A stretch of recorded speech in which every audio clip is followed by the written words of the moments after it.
وہ ہوں گا ask advocate فیض سید، جس کا 32 پارٹ دیکھیں گے۔ جو بچے کے حقوق ہیں ان حقوق میں سے یہ کہ اس کا اچھا سے نام رکھا جائے، اور والدین میں اگر اختلاف ہو تو کس کی سنی جائیں گی؟ تو والدین میں اختلاف ہو تو والد کی سنی جائیں گی، کیونکہ بچے کا نام یہ والد کا حق ہے ایک طرح سے، یاد رکھیے۔ رفع دین میں تکبیر اولیٰ کے علاوہ جو رفع دین ہوتے ہیں، رکوع میں جانے سے پہلے، رکوع سے اٹھنے کے بعد، اگر آپ بھول جاتے تو نماز میں کوئی کمی اور خلل نہیں ہوتا، کوئی گناہ نہیں ہوتا، کوئی سجدے سہو کی ضرورت نہیں ہے۔ جیسے کہ کن چیزوں میں نبی اکرم صلی اللہ علیہ وسلم نے منع کیا؟ ایکسچینج کرنا، سونا اور چاندی، ٹھیک ہے، ان کو ایکسچینج نہیں کیا جا سکتا ہے سوائے اس کے کہ وہ سیم ہو، گیہوں میں اور جو میں نہیں ہو سکتا ہے، اور اسی طرح یہ کام جو ہے کھجور میں اور نمک میں نہیں کیا جا سکتا۔ یہ 6 چیزیں ان کو نبی اکرم صلی اللہ علیہ وسلم نے بولا ان کو ہاتھ در ہاتھ دیں گے، مطلب اس ہاتھ دیں گے اس ہاتھ لیں گے، جتنا دیا اتنا دیں گے، جو کوالٹی کا دیا لیا اتنا دیں گے، اور ایک ہی مجلس میں کام کو ختم کریں گے۔ کہ اگر آپ سونے کا اگر پیمانہ وہ کر رہے ہیں تو آپ کو سونے میں ہی چیزیں دینا ہوں گی، آپ اگر ڈالر میں پیمانہ کر رہے ہیں تو آپ کو ڈالر میں ہی وہ کرنسی دینا ہوں گی، آپ ریال میں اور دینار میں کرنا چاہ رہے ہیں تو آپ کو ریال اور دینار ہی دینا ہوں گے، اور پھر وہی اس سے واپس لینا ہوں گے۔ ہمارے آباء و اجداد اس مقام تک کیسے پہنچے تھے جس میں انہوں نے سائنسی کارنامے بھی انجام دیے اور جس سے انہوں نے تاریخی کارنامے انجام دیے۔ جب تک وہ اس دین کو تھامے رکھا انہوں نے، وہ دنیا کے اندر بھی آگے رہے، اور جب دین کو انہوں نے چھوڑ دیا تو دنیا کے اندر بھی جو ہے پیچھے ہو گئے۔ تو لہٰذا میں کہوں گا دین کو پہلے تھام لو تو دین میں بھی آگے جاؤں گے اور دنیا میں بھی آگے جاؤں گے، دین کو چھوڑ دوں گے تو دنیا میں بھی پیچھے رہوں گے اور دین میں پیچھے رہوں گے۔ جب مسلمان آئے، اسلام آیا، کہ مطلب اس کو امیجن سوچا بھی نہیں جا سکتا ہے، تو سائنس اور ٹیکنالوجی اور دیگر تعمیرات کے اندر ترقیات، اور جیسے مینجمنٹ اور فلاں اور اسکولنگ اور ایجوکیشن، اور ہر جگہ مسلمان جو ہے بالکل کہیں گے نا ایک طوفانی رفتار سے آگے بڑھے۔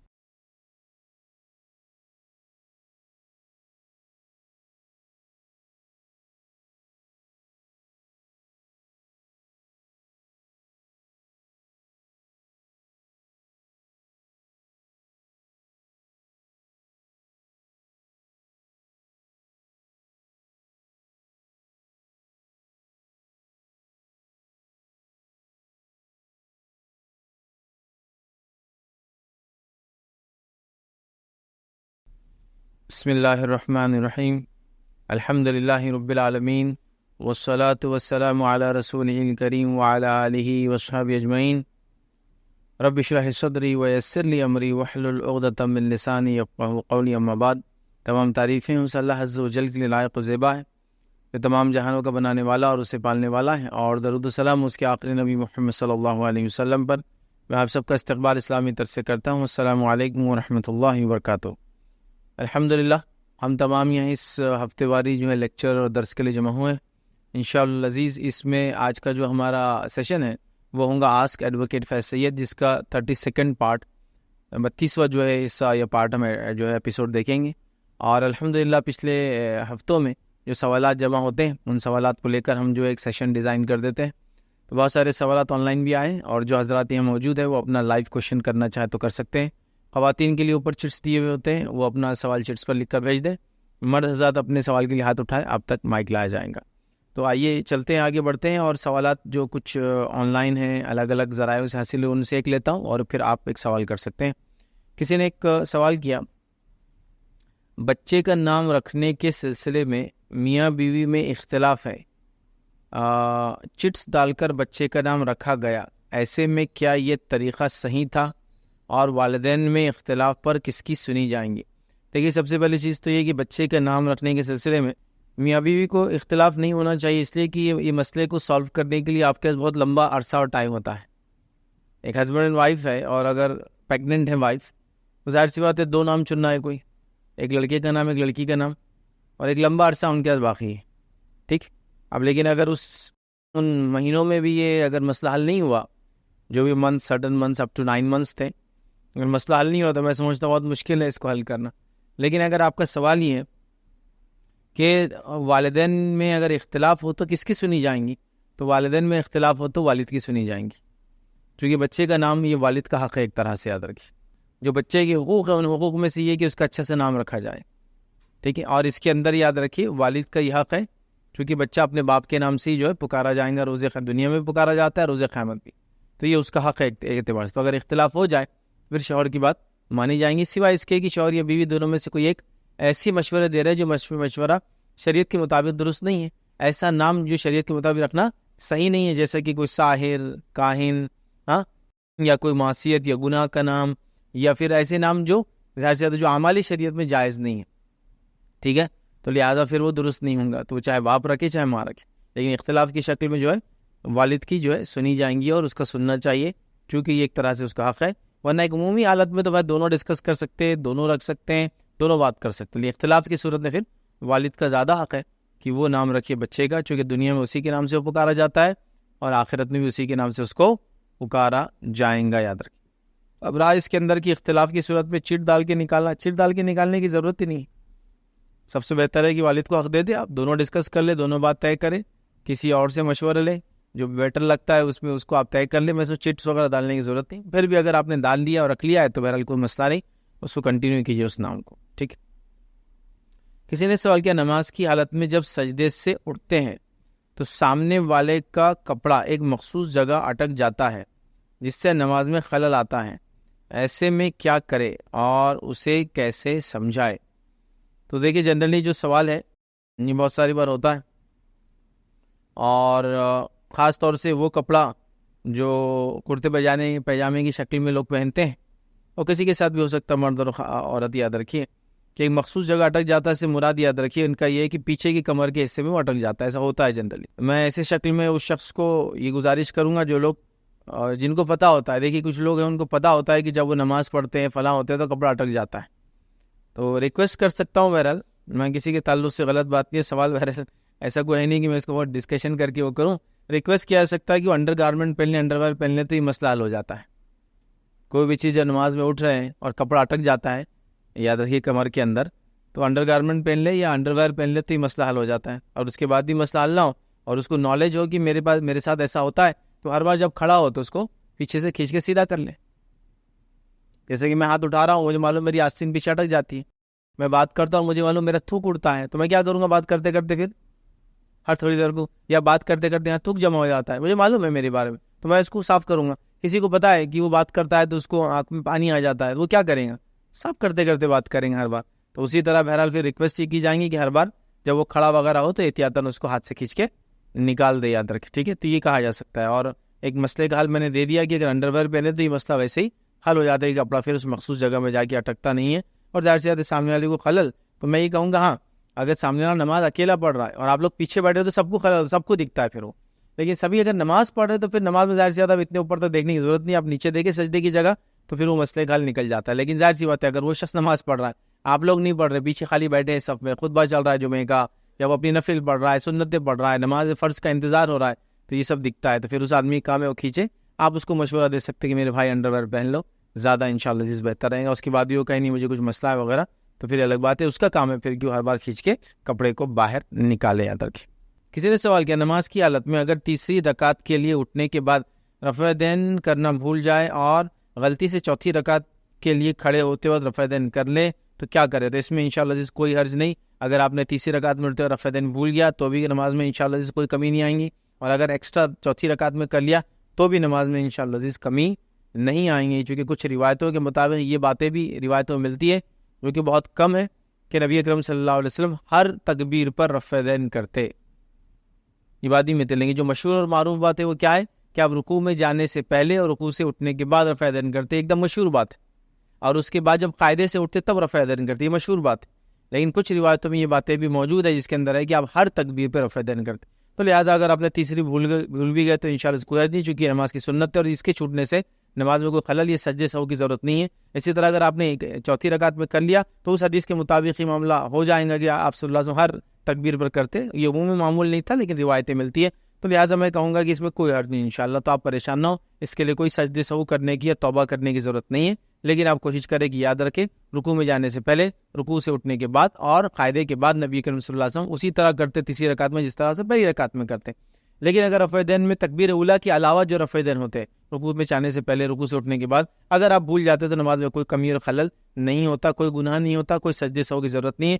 خاص طور سے جو لوگ رفع دین پہلی بار کرنا سیکھتے ہیں یا چھوٹے بچے ہوتے ہیں تو بھول جاتے ہیں، پھر تھوڑے دن بعد یاد رہتا ہے، اس کو یاد ہے، پھر میکینیکلی ہو جاتا ہے، پھر بغیر یاد کرائے کہ بھی آٹومیٹک ہاتھ جھکنا ہے تو اٹھ جاتے ہیں، تو یہ تو ایک الگ مسئلہ ہے. ٹھیک ہے، تو لہٰذا وہ ہوتا ہے، لیکن اس غلطی سے آپ کو سجدے سہو بھی نہیں کرنا، پریشان بھی نہیں ہونا ہے، لیکن کوشش کرنا ہے کہ رکوع سے پہلے، رکوع کے بعد اور تیسری رکعت میں اٹھے جب ضرور انشاءاللہ عزیز آپ کرے، لیکن بھول جائے تیسری رکعت میں مسئلہ نہیں، چوتھی رکعت میں ایکسٹرا بھی ہو جاتا ہے انشاءاللہ عزیز مسئلہ نہیں، لیکن اس کو ہمیشہ کا معمول نہ بنائے کہ تیسری میں چھوڑے اور چوتھی میں کرتے رہے۔ کسی نے ایک سوال کیا کہ میری ایک زمین شہر کے اچھے علاقے میں ہے اور میں اسے ایکسچینج میں شہر کے باہر زمین لے رہا ہوں جو ایریا کے حساب سے بڑی ہے، تو کیا زمین کے بدلے زمین لینا جائز ہے جبکہ قیمت وہی ہے لیکن ایریا بڑا ہے؟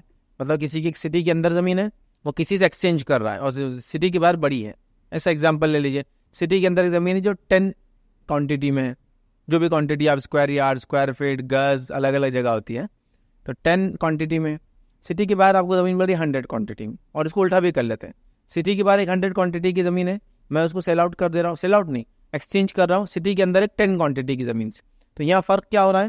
زمین کی کوانٹٹی بدل جا رہی ہے، قیمت سیم ہے، یہ زمین بھی 100 کی، زمین بھی 100 کی ہے، لیکن سائز میں بہت فرق ہے، یہ 10 ہے اور یہ 100 ہے، چونکہ ہوتا ہے آپ سب جانتے ہیں کبھی کبھار جس قیمت میں آپ کو ایک چھوٹی سی شاپ سٹی کے اندر ملیں گی، اس قیمت میں کئی ایکڑ زمین آپ کو جو ہے شہر کے باہر مل جاتی ہے، جیسے کہ ایک پرائم اسپاٹ پر آپ کوئی شاپ لیں گے تو ایک اچھے سٹی کے اندر 40، 50، 60 لاکھ کروڑ روپے تک چلی جاتی ہے، اور وہی سٹی کے باہر آپ کو 10 ایکڑ زمین 1 کروڑ روپے میں آ جائے گی، ہے نا، ہوتا ہے ایسے۔ سوال ہے تو کیا اس کے اندر یہ صحیح ہے یا اس میں کوئی مسئلہ ہے؟ تو یاد رکھیے زمین کو اس طرح سے ایکسچینج کرنے میں کوئی حرج نہیں ہے، اس لیے کہ زمین کو ایسی چیز نہیں ہے جس کے اندر ربا انوالو ہو سکے۔ جن چیزوں کو منع کیا گیا وہ ہے جو کموڈیٹیز ہے جس کے اندر ربا انوالو ہونے کا شک ہے، شبہ ہے، تو شریعت نے اس میں ایکسچینج کرنے کو منع کیا ہے، پہلے ایک کو سیل کیا جائے گا اور دوسرے کو خریدا جائے گا، لیکن یہاں ایکسچینج کرنے میں کوئی حرج نہیں ہے، اس میں کوئی شبہ نہیں ہے۔ جیسے کہ کن چیزوں میں نبی اکرم صلی اللہ علیہ وسلم نے منع کیا؟ ایکسچینج کرنا، بلکہ ان کو سیل کرنا ہے اور دوسرے کو لینا ہے، مطلب مثال کے طور پر ایک چیز کو بیچنا ہے پھر دوسری کو خریدنا ہے، وہاں آپ ایکسچینج نہیں کر سکتے، لیکن زمین میں ایکسچینج کیا جا سکتا ہے، کوئی حرج نہیں۔ وہ کون سی چیز اس میں منع ہے؟ وہ یاد رکھیے 6 چیزیں ہیں، ٹھیک ہے؟ کون کون چیزیں؟ سونا اور چاندی، ٹھیک ہے، ان کو ایکسچینج نہیں کیا جا سکتا ہے سوائے اس کے کہ وہ سیم ہو۔ یہاں زمین میں فرق ہو رہا ہے نا، ایک زمین چھوٹی بیچ رہے، ایک زمین چھوٹی دے رہے اور ایک زمین بڑی لے رہے، کوانٹٹی چینج ہو جا رہی، تو ایسا کرنا زمین میں جائز ہے، لیکن کن چیزوں میں منع ہے ایسا کرنا؟ سونے میں منع ہے۔ اگر آپ سونا ایکسچینج کریں تو سیم کوانٹٹی کا سونا سیم کوالٹی کے سونے سے ہوں گا، جیسا کہ مثال کے طور پر 22 کیرٹ کا سونا 2 گرام، تو 22 کیرٹ کا سونا 2 گرام سے ایکسچینج ہو سکتا ہے۔ وہاں آپ یہ نہیں کر سکتے کہ 22 کیرٹ کا 2 گرام لو اور اس کے علاوہ اس کے بدلے میں تم جو 21 کیرٹ 18 کیرٹ کا اتنا گرام زیادہ ہو گیا نا، تو یہ جائز نہیں ہوگا۔ سونا چاندی میں یہ کام نہیں ہو سکتا ہے، اسی طرح یہ کام گیہوں میں اور جو میں نہیں ہو سکتا ہے، اور اسی طرح یہ کام جو کھجور میں اور نمک میں نہیں کیا جا سکتا۔ یہ 6 چیزیں ان کو نبی اکرم صلی اللہ علیہ وسلم بولا ان کو ہاتھ در ہاتھ دیں گے، مطلب اس ہاتھ دیں گے اس ہاتھ لیں گے، جتنا دیا اتنا دیں گے، جو کوالٹی کا دیا لیا اتنا دیں گے، اور ایک ہی مجلس میں کام کو ختم کریں گے۔ مطلب سونے اور چاندی کو ادھار میں خریدا نہیں جا سکتا ہے، سونے اور چاندی کو ایکول اماؤنٹ پر ایکول کوالٹی میں ایکسچینج کیا سکتا ہے، لیکن ان ایکول کوالٹی میں اور ان ایکول کوانٹٹی میں ایکسچینج بھی کرنا جائز نہیں ہے کہ 18 تولے کا کیرٹ کا سونا لو اور اس کے بدلے 24 کا دے دو، ایکسچینج نہیں ہوگا، 18 کا بکیں گا 24 کا خریدا جائے گا، یہاں ایکسچینج نہیں ہوگا۔ زمین میں ایکسچینج جائز ہے، یہاں ایکسچینج نہیں ہوگا، ٹھیک ہے؟ تو سونا چاندی، گیہوں، جو، بارلی، اور اس کے علاوہ ڈیٹس، اب کھجور اور سالٹ، اس کے اندر ہاتھ در ہاتھ جب کا جب سیم کوانٹٹی در کوانٹٹی، جو کوالٹی وہی کوانٹٹی، اور جبھی اسی اس میں ہاتھ سے ہاتھ جبھی ہوں گا، یہ کیا جا سکتا ہے ادھر، ٹھیک؟ تو مطلب اگر آپ کو 24 کیرٹ کا سونا دینا 2 گرام، تو 24 کیرٹ کا 2 گرام سے ایکسچینج ہو سکتا ہے، لیکن 24 کیرٹ کا 22 سے نہیں ہو سکتا ہے، 24 کیرٹ کا 22 یا کسی اور سے ادھار بھی نہیں ہو سکتا ہے، 24 کیرٹ کا 24 سے ادھار میں بھی نہیں ہو سکتا ہے کہ 2 گرام لے لو 24 کیرٹ، 2 مہینے بعد میں 24 کیرٹ کا 2 گرام واپس دوں گا، نہیں، ادھار میں نہیں چلتا ہے، سونا چاندی کا ٹریڈ ادھار میں نہیں ہوتا ہے۔ تو ہاتھ سے ہاتھ، کوالٹی سے کوالٹی، اور تبھی ڈیل ہوں گی۔ تو لینڈ کے اندر ایسی ڈیل جائز ہے جس میں لینڈ کو ایکسچینج کیا جا رہا ہو جبکہ دونوں کی کوانٹٹی چینج ہو جا رہی ہو۔ شہر کی زمین کے ایکسچینج میں باہر کی زمین لی جائے یا باہر کی زمین کے ایکسچینج میں کم زمین شہر کی لی جائے، بات ایک ہی ہے۔ تو اس میں انشاءاللہ عزیز اس ایکسچینج میں چونکہ ربا کا کوئی معاملہ نہیں ہے تو لہٰذا یہ جائز ہوگا، لیکن سونے چاندی میں، گیہوں میں، جو میں اور کھجور اور اس میں آپ سالٹ میں، نمک میں یہ کام نہ کرے، باقی جگہ درست رہیں گا۔ تو زمین کا آپ کا ایکسچینج کرنے میں کوئی حرج انشاءاللہ عزیز نہیں ہے۔ کسی نے ایک سوال کیا، نبی اکرم صلی اللہ علیہ وسلم نے معراج کی رات میں کتنا وقت آسمانوں میں گزارا؟ تو دیکھیے نبی اکرم صلی اللہ علیہ وسلم نے معراج کی رات میں کتنا وقت آسمانوں میں گزارا، رات کے ایک حصے میں اللہ تعالیٰ نے قرآن میں کہا، لیکن وہ حصہ کتنا تھا ہم نہیں جانتے۔ تو اگر آپ کا سوال ہے ایگزیکٹلی کتنا وقت، واللہ عالم، ہم کو نہیں پتا، لیکن قرآن نے کہا کہ رات میں اپنے بندے کو لے گیا، تو ایک حصہ تھا رات کا وہ چھوٹا سا، کتنا ہم نہیں جانتے، تو لہٰذا ایگزیکٹلی کہنا یہ ہمارے لیے ممکن نہیں ہوگا۔ ہم بس یہ کہہ سکتے کہ بہت ہی کم وقت میں اللہ رب العزت نے اپنے نبی سے اتنا لمبا سفر کروا دیا۔ یاد رکھیے۔ کسی نے ایک سوال کیا، آج کل مسلمان بس آبا و اجداد کے کیے کاموں پر فخر کر رہے ہیں، جیسے سائنٹسٹ، ہسٹوریکل پلیسز، اور دیکھا جا رہا ہے کہ وہ خود کچھ نہیں کر رہے، بس اسی میں لگے ہیں کہ جبکہ دوسری قومیں آج کے دور میں خود کچھ کرنے کے پیچھے لگی ہے۔ ایسے میں نوجوانوں کو کیسے سمجھائے؟ دیکھیے بڑا اچھا سوال ہے کہ ہم لوگ اپنے آبا و اجداد جو گزرے ہوئے لوگ ہیں، جو انہوں نے بڑے بڑے کارنامے انجام دیے، ہم بس اسی پہ خوش ہیں، ہم دوسری کوئی ایکٹیویٹی اپنے طرف سے نہیں کر رہے، مطلب اپنے طرف سے کوئی ایسا کام نہیں کر رہے جس سے آج ہمارا نام اگلی نسل یاد رکھے۔ تو سوال ہے ہم اس معاملے میں کیا کریں، جبکہ دوسری قومیں تو اب بہت کوششیں کر رہی ہے کہ وہ آگے جائیں۔ سب سے پہلے چیز یاد رکھیے، میں گزارش یہ کروں گا کہ ہمارے آبا و اجداد اس مقام تک کیسے پہنچے تھے جس میں انہوں نے سائنسی کارنامے بھی انجام دیے اور جس سے انہوں نے تاریخی کارنامے انجام دیے۔ ٹھیک ہے، مطلب ایک ہسٹوریکلی جیسا کہ بڑے بڑے محلات بنائیں، عمارتیں بنائیں، بڑی بڑی حکومتیں کی، اس کے علاوہ جو ہے ٹیکنالوجی اور سائنس کے اندر جو ترقیات کی، تو یہ کیسے کی اور کب کی، یہ آپ دیکھیں۔ جب تک وہ اس دین کو تھامے رکھا انہوں نے، وہ دنیا کے اندر بھی آگے رہے، اور جب دین کو انہوں نے چھوڑ دیا تو دنیا کے اندر بھی جو ہے پیچھے ہو گئے۔ مطلب دین کو جب تک ہم تھامے رکھیں گے، ہم دین میں بھی آگے بڑھیں گے، دنیا میں بھی آگے بڑھیں گے، اور جب ہم جو ہے دین کو چھوڑ دیں گے، دنیا میں بھی ہم پیچھے جائیں گے، اور یاد رکھیے دین کے اندر بھی ہم پیچھے جائیں گے۔ تو آج ہمارا حال یہی ہے۔ اب رات کو آدمی کہیں گا جو دیندار لوگ ہیں ان کا کیا حال ہے، وہ بھی تو آگے نہیں اس میں، بلکہ دیکھا تو ہی جا رہا ہے کہ جو جتنا دیندار ہے اتنا زیادہ جو دنیا کے اندر پیچھے نظر آ رہا ہے۔ تو یاد رکھیے جو لوگوں نے دین کا ایک محدود تصور لیا، اور محدود تصور لے کے وہ دیندار کہلوائے، اور وہ محدود تصور کی وجہ سے اللہ رب العزت نے ان کو بھی کامیابی دنیا میں نصیب اور بخشی نہیں۔ یاد رکھیے، مطلب دین کا اگر آپ محدود تصور لے کے، دین کا ایک محدود تصور یہ کہ میں ٹوپی پہن لوں تو مسلمان ہو گیا، میں گوشت کھا لوں تو میں مسلمان ہو گیا، میں میاں بھائی کی باتیں کروں تو میں مسلمان ہو گیا، میں اچھی اردو بولا تو میں مسلمان ہو گیا، ہے نا، میں نے کرتا پاجامہ ٹوپی پہن لیا تو مسلمان ہوں، بس سمجھا، میں لنگی پہنتا ہوں تو میں ایک اچھا مسلمان ہوں، سمجھا، سرما لگانے والا ہوں۔ یہ سب باتیں علامتی، مطلب یہ سب چیزوں کا کوئی لینا دینا دین سے نہیں، یاد رکھیے اکثر کے ان میں سے۔ تو بہت محدود لمٹ میں انہوں نے دین کا تصور لیا، اور پھر وہ محدود تصور لے کر اس کو سمجھا مکمل دین ہے۔ تو نتیجتاً آج جو دیندار دکھ رہے ہیں وہ بھی سائنس میں آگے نہیں، ٹیکنالوجی میں آگے نہیں، کوئی بڑا کارنامہ انجام نہیں دے رہے، اور وہ تعداد میں بھی کم ہے۔ ہمیں یاد رکھے دین کو ایز اے ہول لینا ہے، ایک کمپلیٹ اینٹی کے جیسا لینا ہے، تب ہم دنیا میں بھی آگے جائیں گے، دین میں بھی آگے بڑھیں گے۔ محدود تصور دین کا جب بھی لیا جائے گا، متشدد تصور جس کو کہتے ہیں، تشدد والا تصور، ایکسٹریمزم جب بھی اختیار کیا جائے گا تو ہم کو دنیا میں بھی نقصان ہوگا اور آخرت میں بھی نقصان ہونے والا۔ اور ہم نے بہت ساری بار یا تو محدود تصور لیا یا تو ایکسٹریم تصور لیا، ایکسٹریمزم پہ چلے گئے، یا تو پھر لیا تو بہت لمیٹڈ، جیسا میں نے کرتا پاجامہ، یہ سرما ورما، ایک مسلم عورت کا برقع پہننا یہ علامت ہے، اب برقع پہن کے ناچو گاؤ، برقع پہن کے جو کرنا ہے کرو، سب جائز ہے، چونکہ برقع پہن لیا نا، لائسنس ٹو جیسا ہوتا ہے نا، کل ہو جاتا ہے ایک آدمی کے پاس گن دے دی جائے، لائسنس بھی دی جائے، تو ویسا یہ ہو جاتا ہے لائسنس ٹو اینی تھنگ، مطلب کہ تو اب اس نے کرتا مطلب برقع پہن لی نا، اب کیا ہے، برقع پہن کے ناچو، برقع پہن کے راستے میں باتیں کرو، برقع پہن کے چلاؤ، برقع پہن کے جو کرنا کرو، برقع پہن کے بھاگو، ہے نا۔ مطلب وہ یہ نہیں سمجھتے کہ برقع ان کو سارے کیریکٹر کو کنٹرول کرنے کو، مطلب اس کو ایک نظم دیتا ہے، ضبط دیتا ہے، اسٹریم لائن کرتا ہے، ایک اچھا انسان بناتا ہے، وہ نہیں سمجھ رہے۔ لہٰذا ایک تو محدود تصور، ایک تو ایکسٹریمزم والا تصور۔ ایکسٹریمزم والا تصور کیا ہے؟ وہ یہ ہے کہ دنیا میں کسی اور کو رہنے کا حق ہی نہیں زندہ، ہم ہے تو بس ہم ہے، یہ بھی درست نہیں ہے۔ تو لہٰذا اگر ہم کو آگے جانا ہے تو پہلے ہم کو ان کی زندگیوں کو دیکھنا ہوگا، ویسی زندگی گزارنا ہوں گی جیسی زندگی گزار کی وہ دنیا میں بھی آگے رہے، اور دین میں آگے تھے ہی تبھی دنیا میں آگے تھے۔ تو لہٰذا میں کہوں گا دین کو پہلے تھام لو تو دین میں بھی آگے جاؤں گے اور دنیا میں بھی آگے جاؤں گے، دین کو چھوڑ دوں گے تو دنیا میں بھی پیچھے رہوں گے اور دین میں پیچھے رہوں گے۔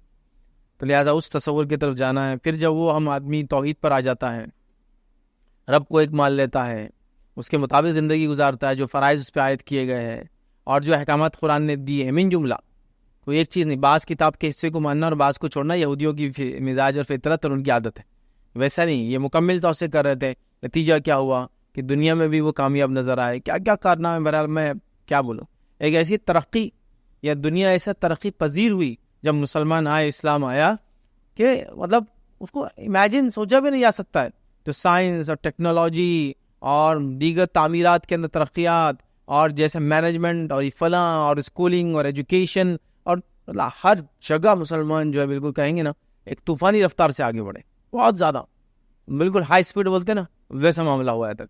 اور جب ہم نے وہ چھوڑ دیا تو حالات دیکھیے اب کیا ہو رہی ہے ہماری, یاد رکھیں بد سے بدتر حالات ہوتی جا رہی ہے, یاد رکھیں.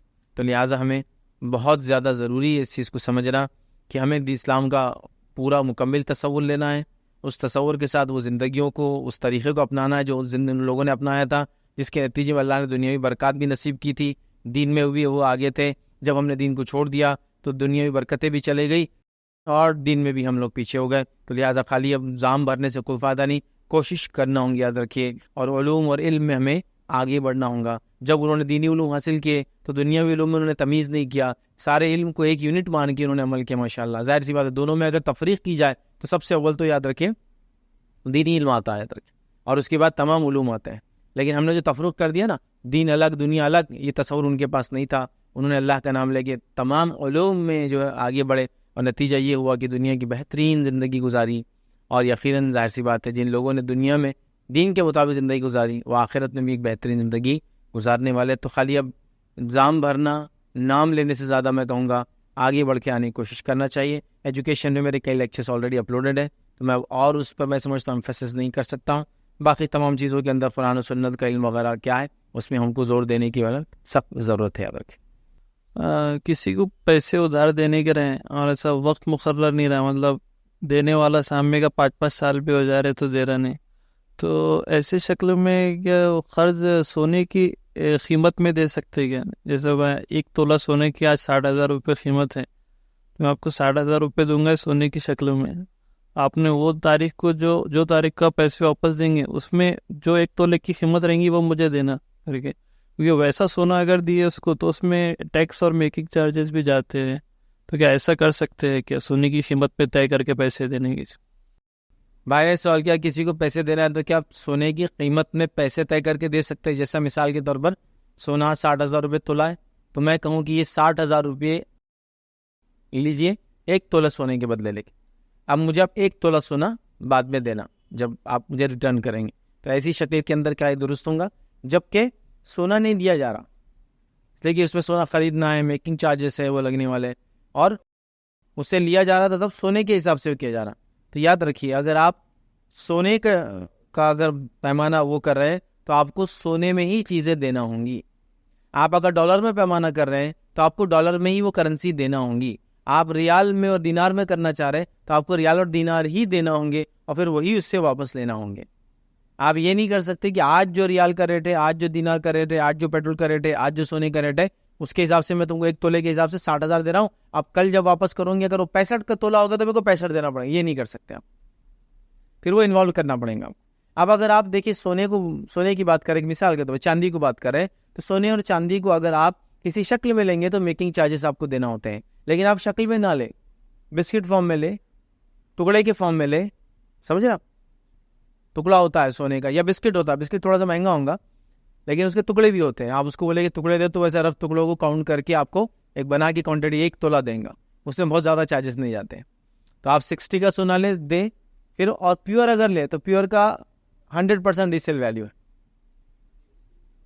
ٹھیک ہے. وہ جو ٹیکسز وہ لگیں گے وہ اس کا پارٹ ہے, وہ ایکٹیویٹی کا پارٹ ہے, اس کو ہم ڈینائی نہیں کر سکتے. جیسے اس میں GST لگیں گا, ٹیکسز لگیں گے, وہ ایکٹیویٹی کا پارٹ ہے, وہ آپ کو دینا ہوگا. اور جنرلی سونے چاندی میں پہلے تو کافی کم تھا, 1% GST تھا, ابھی شاید 3% ہے, ٹھیک ہے. تو 3% بھی یاد رکھیے اماؤنٹ کے حساب سے ایک اچھا خاصا ہوتا, لیکن اب آپ کو چونکہ اس کوانٹٹی میں کرنا ہے تو وہ ساری چیزیں آپ کو ڈیل کرنا ہوں گی, یاد رکھیں. تو لہٰذا آپ کو سونا دینا ہوگا اور اس سے پھر سونا لینا ہوگا. آپ یہ نہیں بول سکتے کہ یہ سونے کا ریٹ اتنا ہے, میں آپ کو آج دے رہا ہوں 60,000, کل جو بھی سونے کا ریٹ ہوگا مجھے دینا, پھر آپ 1 سال بعد دے رہے تو 65 ہو رہا ہے, تو آپ 65 دے رہے جبکہ سونا انوالو ہی نہیں بیچ میں, خالی سونے کا ایک پیمانہ آپ نے انوالو کیا, درست نہیں ہوگا. آپ کو ریئل, جیسا کہ آپ ڈالر خریدیں اور ڈالر دیں تو آپ کہیں گے ڈالر خریدنے میں ڈالر کے چارج جاتے ہیں نا, پرچیسنگ چارج, پھر سیلنگ چارج, ٹھیک ہے. تو لیکن ہم ڈالر کی بات ہو رہی تو ڈالر ایسے ہی ہوں گا, آئیں گا, خریدا جائیں گا, بیچا جائے گا. جہاں آپ کو خریدنے میں 1800 کا لاس ہوا اس میں 3% GST کے حساب سے, تو سامنے بیچنے والے کو بھی تو ظاہر سی بات ہے وہ چیز دینا ہے. سارے لوگ اس میں انوالو ہے, وہ ہے, لیکن گولڈ انوالو ہے, گولڈ اسٹینڈرڈ انوالو ہے, ایکچوئل گولڈ انوالو ہے. تو اگر آپ ایسا کر رہے ہیں تو پھر آپ کو گولڈ, سلور یا وہ چیز ہی دینا پڑیں گی اور اسی کا ایکسچینج کرنا پڑیں گے. یاد رکھیے اس کے بدلے پیسے نہیں کر سکتے، ورنہ پھر لوگ سود کی نئی طریقہ نکال لیں گے کہ فلاں اسٹینڈرڈ کو باندھ دیں گے، وہ چیز کبھی بیچ میں انوالو نہیں ہوں گی، بس اس کے حساب سے پیسہ لیں گے اور دیں گے۔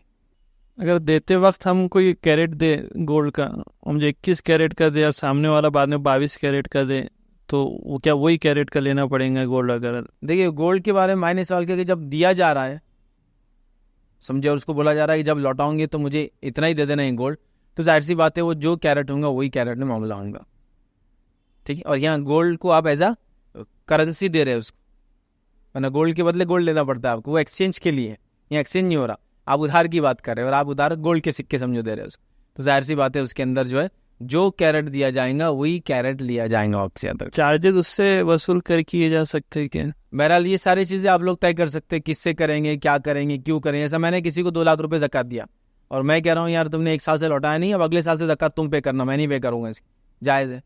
ریزن کہ آپ 2 لاکھ کا فائدہ اٹھا رہے ہیں، زکوٰۃ آپ دو میرے پیسے کی، کیونکہ کسی اور کا میری زکوٰۃ دینا ثابت ہے، دیا جا سکتا ہے۔ تو یہ سب کنڈیشنز آپ لاگو کر سکتے ہیں اس پہ، بس وہ ظالمانہ کنڈیشن نہ بن جائے کہ بیچارہ ادھار لے اور وہ برباد بھی ہو جائے ساتھ میں، ٹھیک۔ مطلب جو ہیلدی ہونا چاہیے کنڈیشن، جیسا کہ اگر سونا بیچتے وقت جب وہ لے رہا ہے وہ اگر دے رہا ہے تو اس کا بینیفٹ بھی ہوگا تو وہی لیں گا۔ مثال کے طور پہ سونا جب آپ نے دیا تو 60,000 روپے تولہ تھا، جب ریٹرن کرنے کا جناب کا وقت تھا تو 55 ہو گیا آپ کا، تو گولڈ تو طے ہوا تھا 1 تولہ، وہ جائے 55,000 روپے ہو، 60,000 روپے 65، تو آپ بول رہے نہیں اب تو یہ بھی دیں گا تو وہ بھی دیں گا، بس ظالمانہ اگر نہ ہو تو انشاءاللہ اس کو مسئلہ ہے، لیکن سیم کوالٹی اگر لے دی جائے یہ بیٹر ہے، یا پھر سیم ریٹ ہو جائے، لیکن پھر وہ بہت مشکل ہوگا، 21 کیرٹ کا 22 کیرٹ بنانا مشکل ہوتا ہے، جو کیرٹ دیا جائے وہ کیرٹ لیا جائے، یہ سب سے بیسٹ چیز ہے۔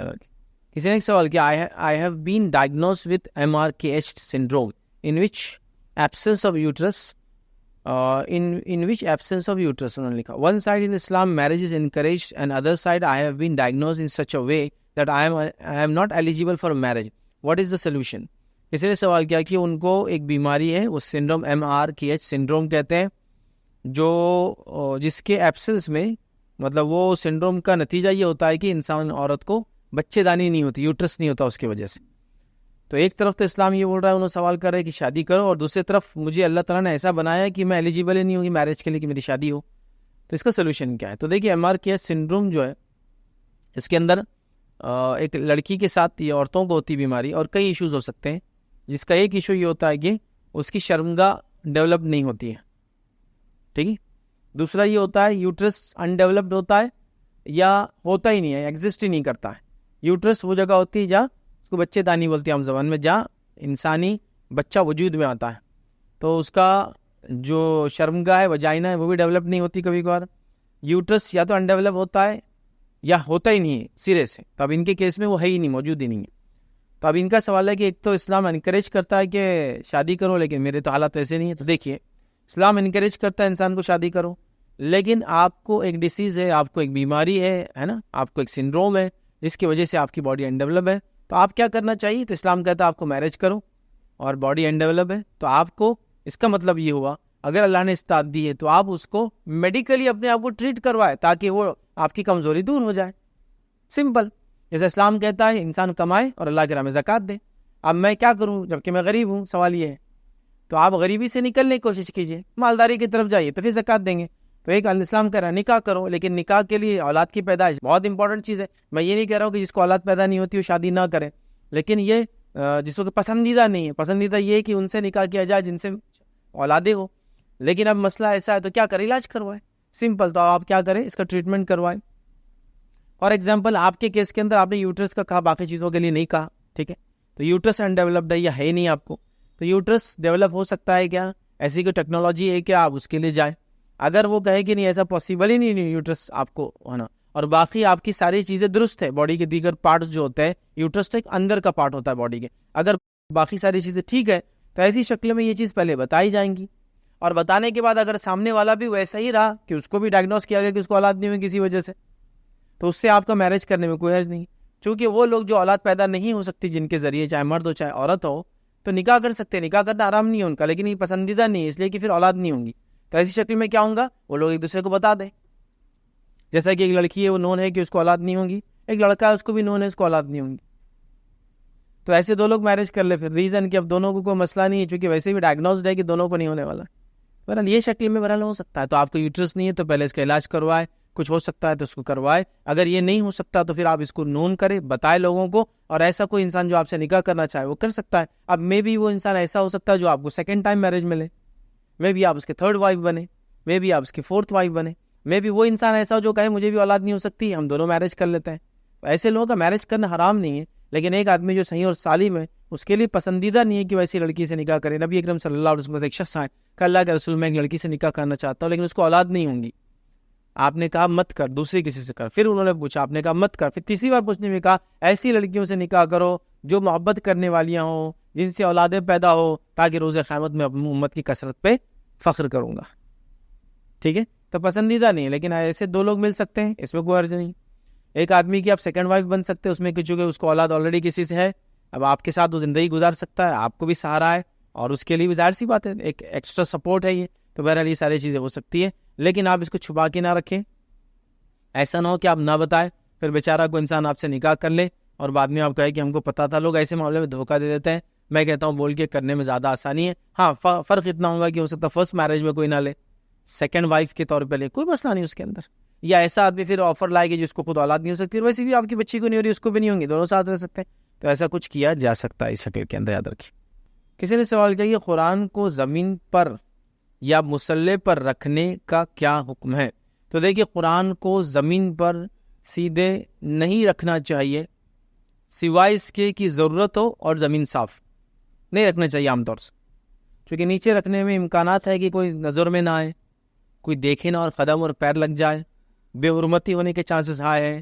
چھوٹے بچے, جانور وغیرہ اس کے ساتھ چھیڑ چھاڑ کر سکتے ہیں, نیچے دھول مٹی لگ سکتی ہے نا, تو نیچے نہیں رکھنا چاہیے سوائے اس کے کی ضرورت ہے. جیسے مثال, میں زمین پہ بیٹھ کے قرآن پڑھ رہا ہوں, زمین صاف ہے, سجدہ آ گیا, میں چاہ رہا ہوں سجدہ کروں.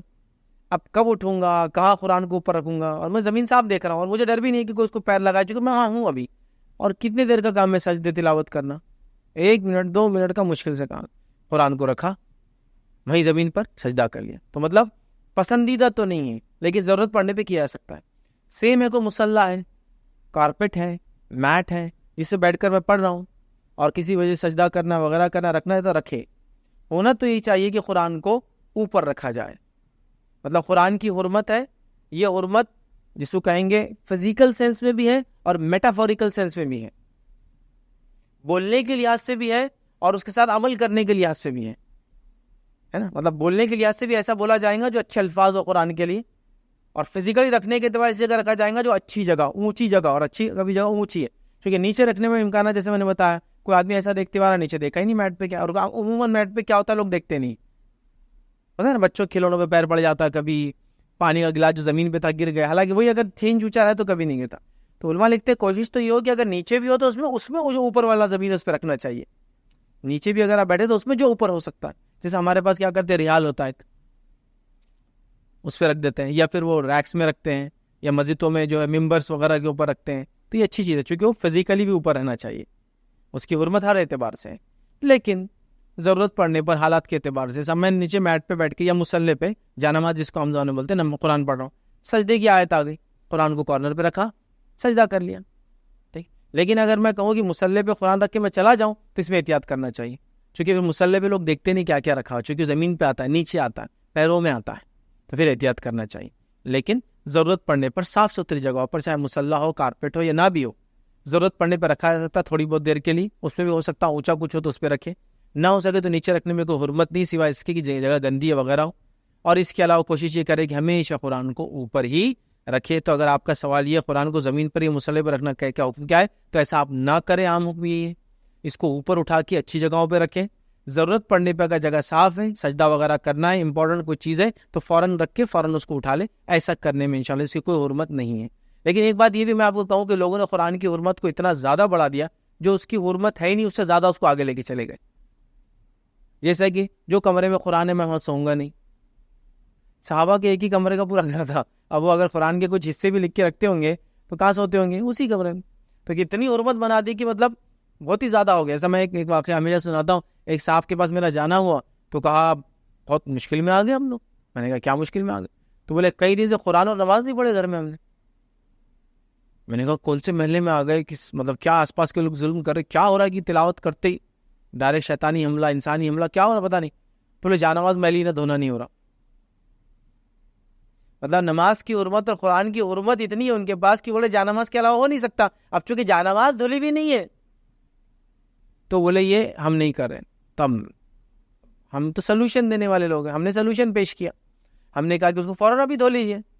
پرابلم وہی تو نا, بولے نالی میں پانی نہیں ڈال سکتے نا, بولے تو ابھی گڑا کرنا ہو رہا نہیں, بولے تو وہ جانماز بھی دھوتے ہیں تو اس کا پانی گڑے میں ڈالتے ہیں کر کے گھر میں. میں نے کہا اگر فلیٹ میں یہ رہے تو نیچے والے کے گھر میں چھت میں سوراخ کر کے ڈالیں گے اس میں. تو بولے نہیں, بولے وہ نالی میں نہیں جانا, حرمت ہے اس کی. یہ حرمت نہیں بھائی, یہ حرمت نہیں نماز اور قرآن کی. نبی اکرم صلی اللہ علیہ وسلم نے زمین پہ قرآن پڑھا, سجدہ کیے تو پانی گر رہا تھا, چھت چکے گھاس کی تھی نا تو گر جاتا تو ریت وغیرہ سر پہ لگ جاتی تھی. تو جو ایکسٹرا آرڈنری کر دیا نا لوگوں نے وہ بہت ڈینجر ہے. مطلب وہ انسانی فطرت اور مزاج سے ہٹ کرے کہ نہیں بولے اٹیچ باتھ روم ہمارے گھر میں تو قرآن نہیں رکھتے ہم. اٹیچ باتھ روم سے قرآن کا کوئی تعلق نہیں اس روم کا. کچھ لوگوں کا حال یہ کہ قرآن کو بولے ہم نے کبھی نہیں چھوا آج تک زندگی میں جب تک ہم نے وضو نہیں کیا. قرآن کو وضو کر کے چنا اچھی بات ہے, لیکن اس کے بغیر وضو کے چنے میں ایسا کچھ نہیں ہے کہ آپ بالکل ایک دم حرام کام کر دے رہے, گناہ کام کر دے رہے.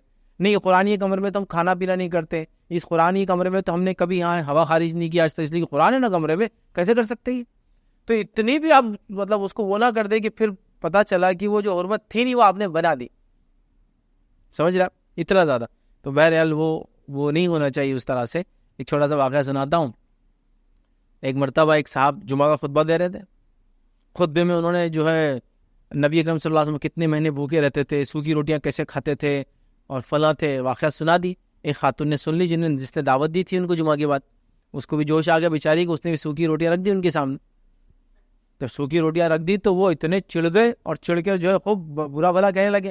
جب پوچھا گیا کیوں, آپ نے بھی قصہ سنا ہے؟ تو کہا وہ اللہ کے رسول تھے, تم نے کیا میرے کو اللہ کے رسول کے برابر بنا دیا؟ میں نہیں کر سکتا ہوں, یہ سوکھی روٹیاں کھا سکتا ہوں, میں نہیں کر سکتا. تو مطلب وہ حرمت کی سمجھتے نا عجیب و غریب پیمانے, وہ نہیں ہونا چاہیے. ہر چیز لمٹ میں ہونا چاہیے. تو لہٰذا حرمت ہے قرآن کی, نو ڈاؤٹ. مصحف کی شکل میں بہت حرمت ہے, لیکن اس کی ایک لمٹ ہے. اور صاف ستھری زمین پہ نیچے رکھ دینا تھوڑی دیر کے لیے, مسلح پہ حرج نہیں. ویسے اس کو ہمیشہ اونچی اور اچھے مقام پہ ہی رکھنا چاہیے. فیض میرا سوال ہے یہ شادی کے تعلق سے, پہلی بیوی کو سمجھو سیزر ہوا ہے, 3 ہی لڑکیاں ہو رہے ہیں, تو چوتھے سے ڈیلیوری نہیں ہوتی, تو لڑکے کی خواہش ہے تو دوسری شادی کیسا جائز؟ بھائی نے سوال کیا کہ ایک انسان ہے, اس کی جو ہے نکاح ہو گیا اور اس کو 3 بیٹیاں ہو گئی اور تینوں سیزر سے ہوئی. اب ظاہر سی بات ہے اس کے فورتھ بہت مشکل ہے تو اور رسک ہے بہت زیادہ. تو لہٰذا ان کا سوال ہے کہ اب اس کو اگر خواہش ہے کہ اس کو یا تو اور اولاد ہو یا تو اس کو لڑکا ہو, کچھ بھی خواہش ہو سکتی ہے اس کی, تو وہ اب ایسی شکل میں کیا کر سکتا ہے؟ تو دیکھیے اگر ایک انسان ہے, اس کو استطاعت ہے, وہ بیوی میں انسان کر سکتا ہے, وہ مالدار ہے, وہ خرچ کر سکتا ہے, وہ جسمانی اعتبار سے ذہنی اعتبار سے بیلنس لائف جی سکتا ہے, تو اس انسان کے دوسرے نکاح کرنے میں ویسے 3 لڑکیاں ہونے سے پہلے بھی اور 3 لڑکیاں ہونے کے بعد بھی کوئی اس میں حرج انشاءاللہ عزیز نہیں ہے. لیکن یاد رکھیے اگر اولاد کی خواہش میں یہ کر رہا ہے تو وہ یہ کرے, لیکن وہ یہ اگر سوچے کہ یہ لڑکے کے لیے میں کر رہا ہوں کہ پہلی بیوی سے لڑکی ہوئی دوسری سے شاید لڑکا ہوں گا, تو یاد رکھیے پہلی بیوی سے جو لڑکی ہوئی اس میں بھی اللہ نے اسی کو ذمہ دار ٹھہرایا ہوں, دوسری میں بھی یہی رہیں گا. مطلب کچھ لوگوں کا ایک سوچ ہوتی ہے کہ بیوی کی تبدیل ہونے سے لڑکا ہو سکتا ہے, تو یاد رکھیے لڑکا یا لڑکی جو ہے, جو چیز طے ہوتی ہے اللہ نے جو دنیا میں سسٹم بنایا وہ یہ ہے کہ مرد سے نکلنے والا نطفہ وہ جاتا ہے جس کے اندر ایکس اور وائی دونوں کروموزومز کا سیٹ ہوتا ہے. عورت کے پاس کروموزوم صرف ایکس ہوتے ہیں, دونوں بھی وائی کا سیٹ نہیں ہوتا ہے.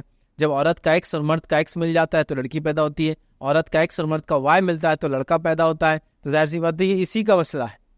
اس لیے میں اپنے لیکچر میں کبھی کبھار کہتا ہوں کہ جو عورتیں کوستی اپنی بہوؤں کو کہ تیری وجہ سے لڑکی پیدا ہوئی, انہوں نے اپنے لڑکے کو کوسنا بلا کے ادھر ماٹھی میں لے تیرے وجہ سے جو لڑکی پیدا ہوئی, کیونکہ عورت کے اندر وہ اللہ تعالیٰ نے صلاحیت رکھی ہی نہیں ہے. سائنٹیفکلی اولاد اللہ دیتا ہے دیکھے, لیکن اللہ نے ہر چیز کے لیے ذریعہ بنانا.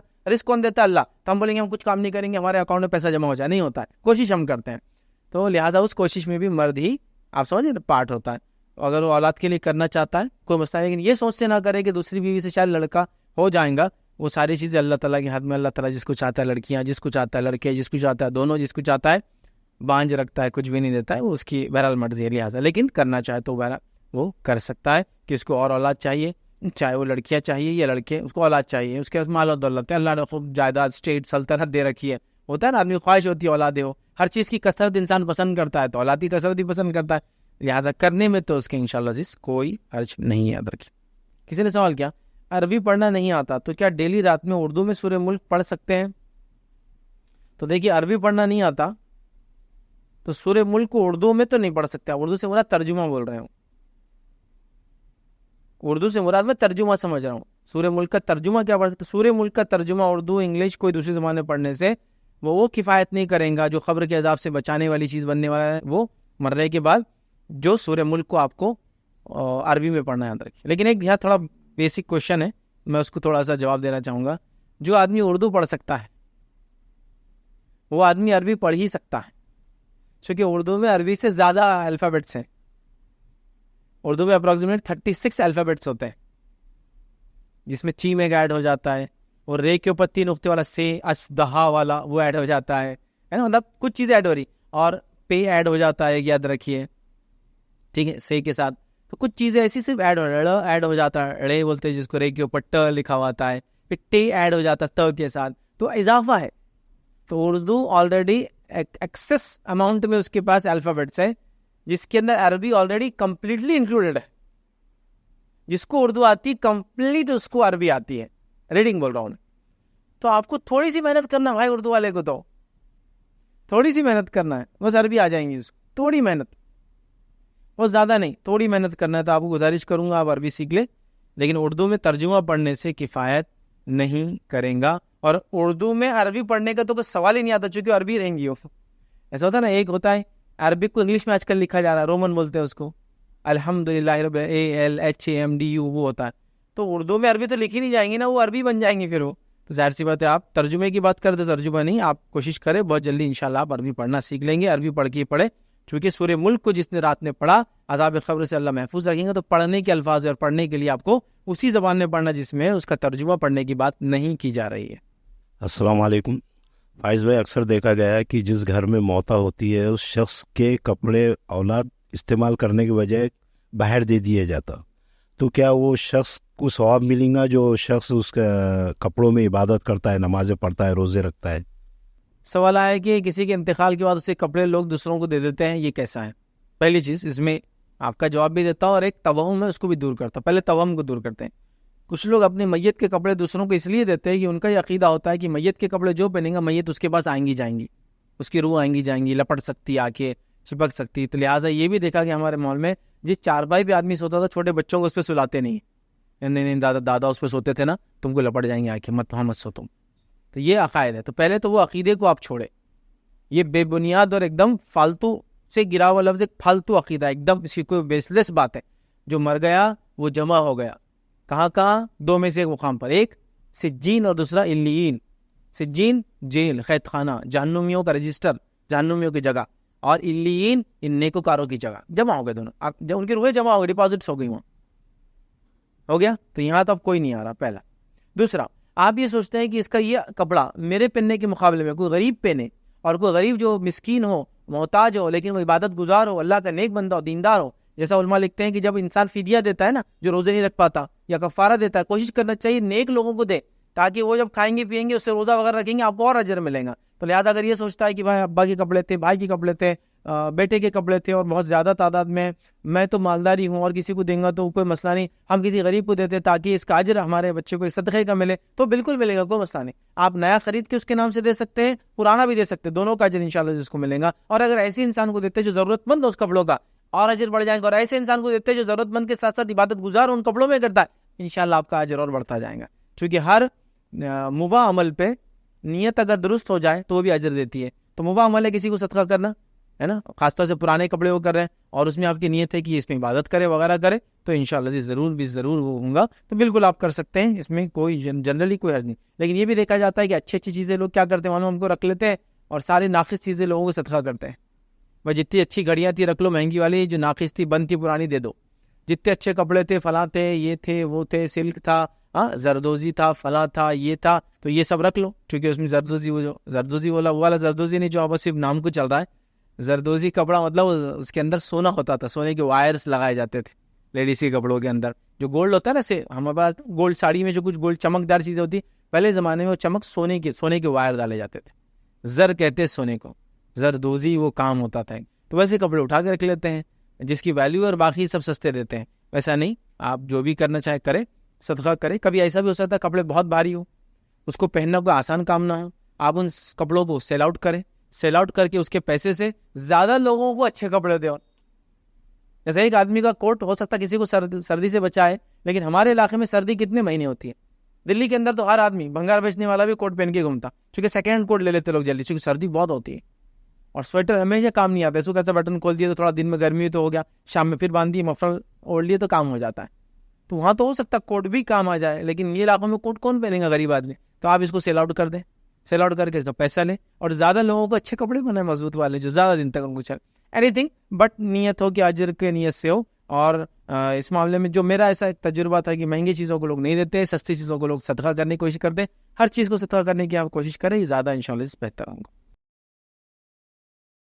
کسی نے سوال کیا, کیا نماز کے بعد مسجد میں نکل کر سلام کرنا, مصافحہ کرنا ضروری ہے؟ تو دیکھیے, نماز کے بعد نکل کر لوگ جنرلی سلام کرتے ہیں, مصافحہ کرتے ہیں. یہ سلام کے حد تک تو کہوں گا کرنا چاہیے. نبی اکرم صلی اللہ علیہ وسلم ہمیشہ سلام کرتے تھے, سلام تو کرنا چاہیے, یہ تو سنت ہے, تو اس میں تو کوئی مسئلہ نہیں کہ آپ سلام کریں.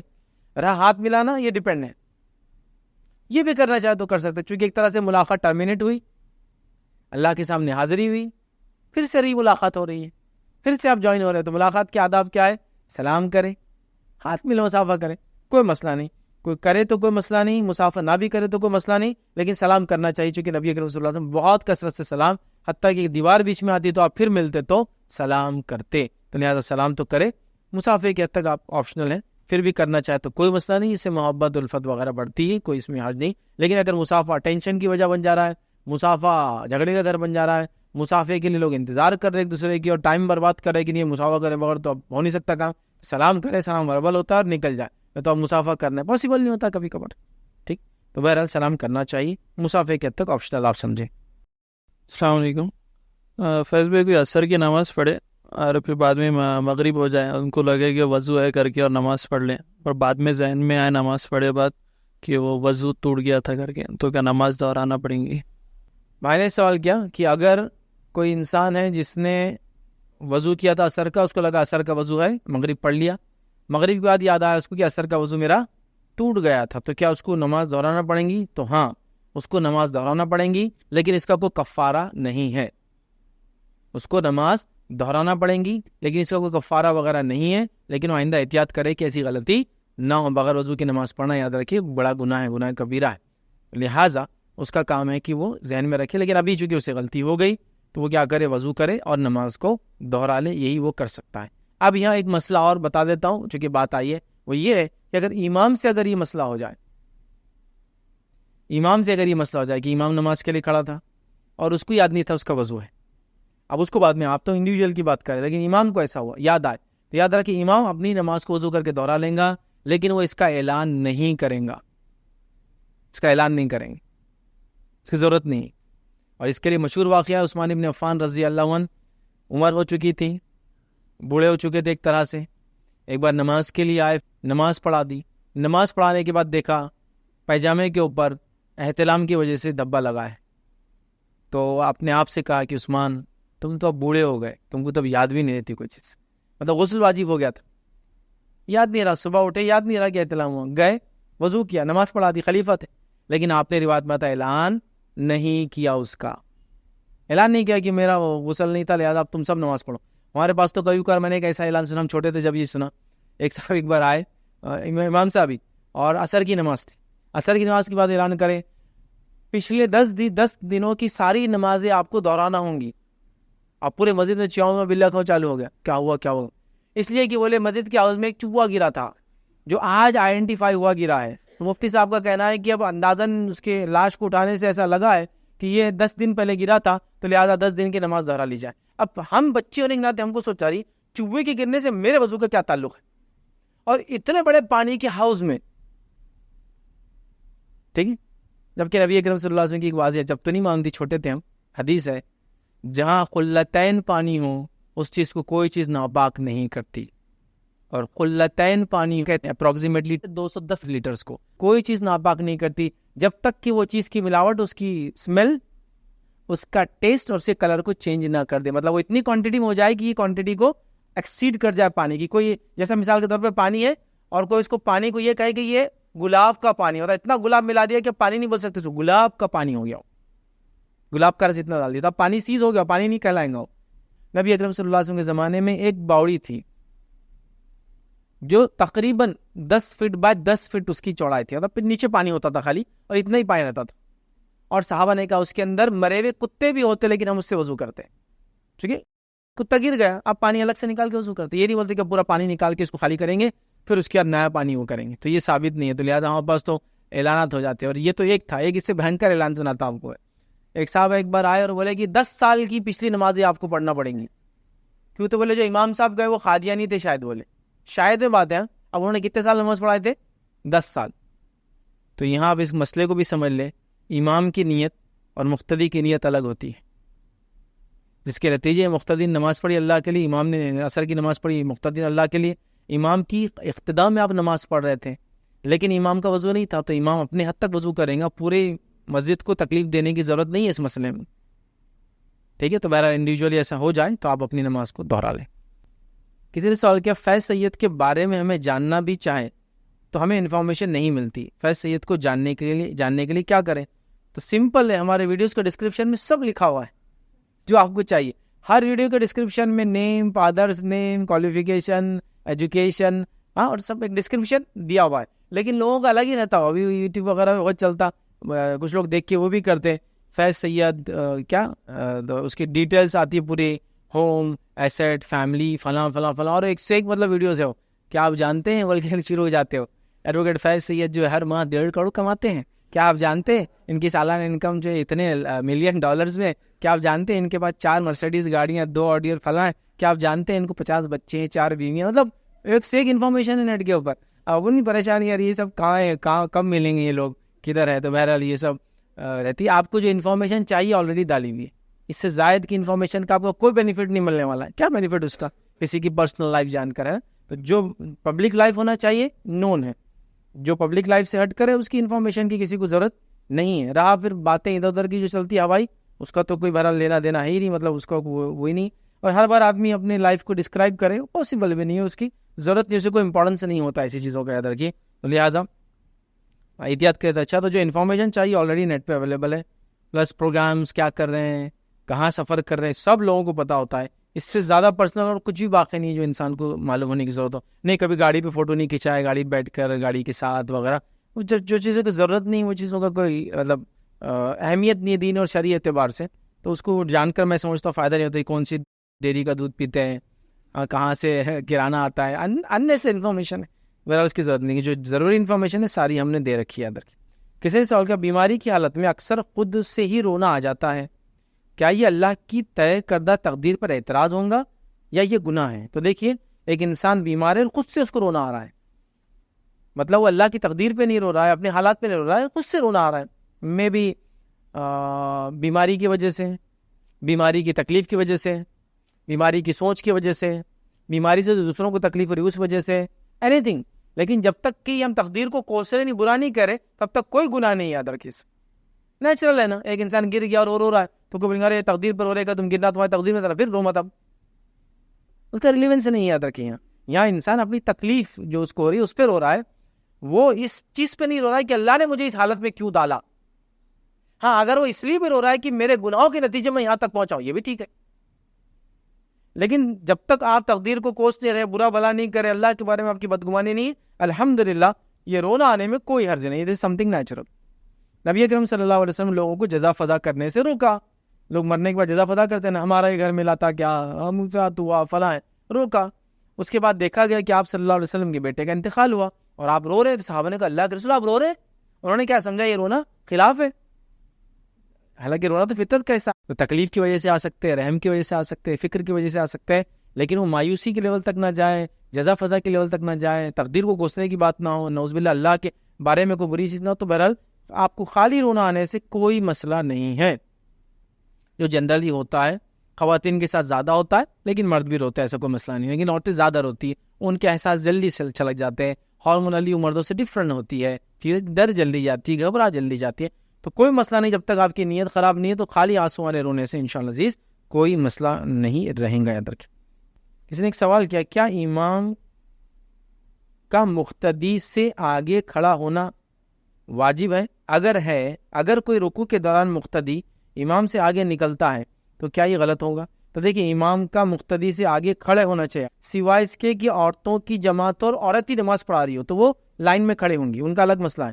عورتیں امامت جب کرتی ہے تو صف کے بیچ میں ہی کھڑے ہوتی ہے، ایک عورت بیچ والی امام ہوتی ہے اور اس کے بازو والے اس کے ساتھ کھڑے ہوتے ہیں. لیکن مرد کا چاہے تھوڑا ہی صحیح امام کا آگے رہنا، ایک بالش بھی صحیح ہوتا ہے نا، کبھی جگہ کم ہوتی ہے صرف ایک بالش ہوتے باقی میں کھڑے ہونا چاہیے آگے.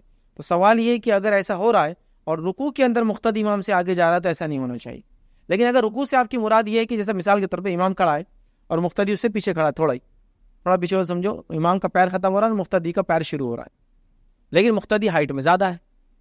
جب وہ رکوع کرتا ہے تو پیر آگے نہیں کرتا، لیکن اس کا باڈی آگے چل جاتی ہے، جیسے امام قد میں کم ہے، جیسے امام سے ہمارے 4.5 فٹ کے ہے، مقتدی 6.5 فٹ کا بازو کھڑا ہوا ہے، حالانکہ پیچھے ہے، لیکن رکوع کریں گے تو کیا ہوگا، اس کا سر تو آگے چلا جائیں گا نا. اس معاملے میں اس کا کوئی مسئلہ نہیں، کیونکہ وہ کھڑا پیچھے ہی ہے، اس کی ہائٹ کی وجہ سے آگے چلا جا رہا ہے. لیکن اگر آپ کا معنی یہ ہے کہ جب رکوع کر رہے ہیں تو مقتدی آگے بڑھ جا رہا ہے امام سے، تو ایسا نہیں ہونا چاہیے، ایسا نہیں ہونا چاہیے.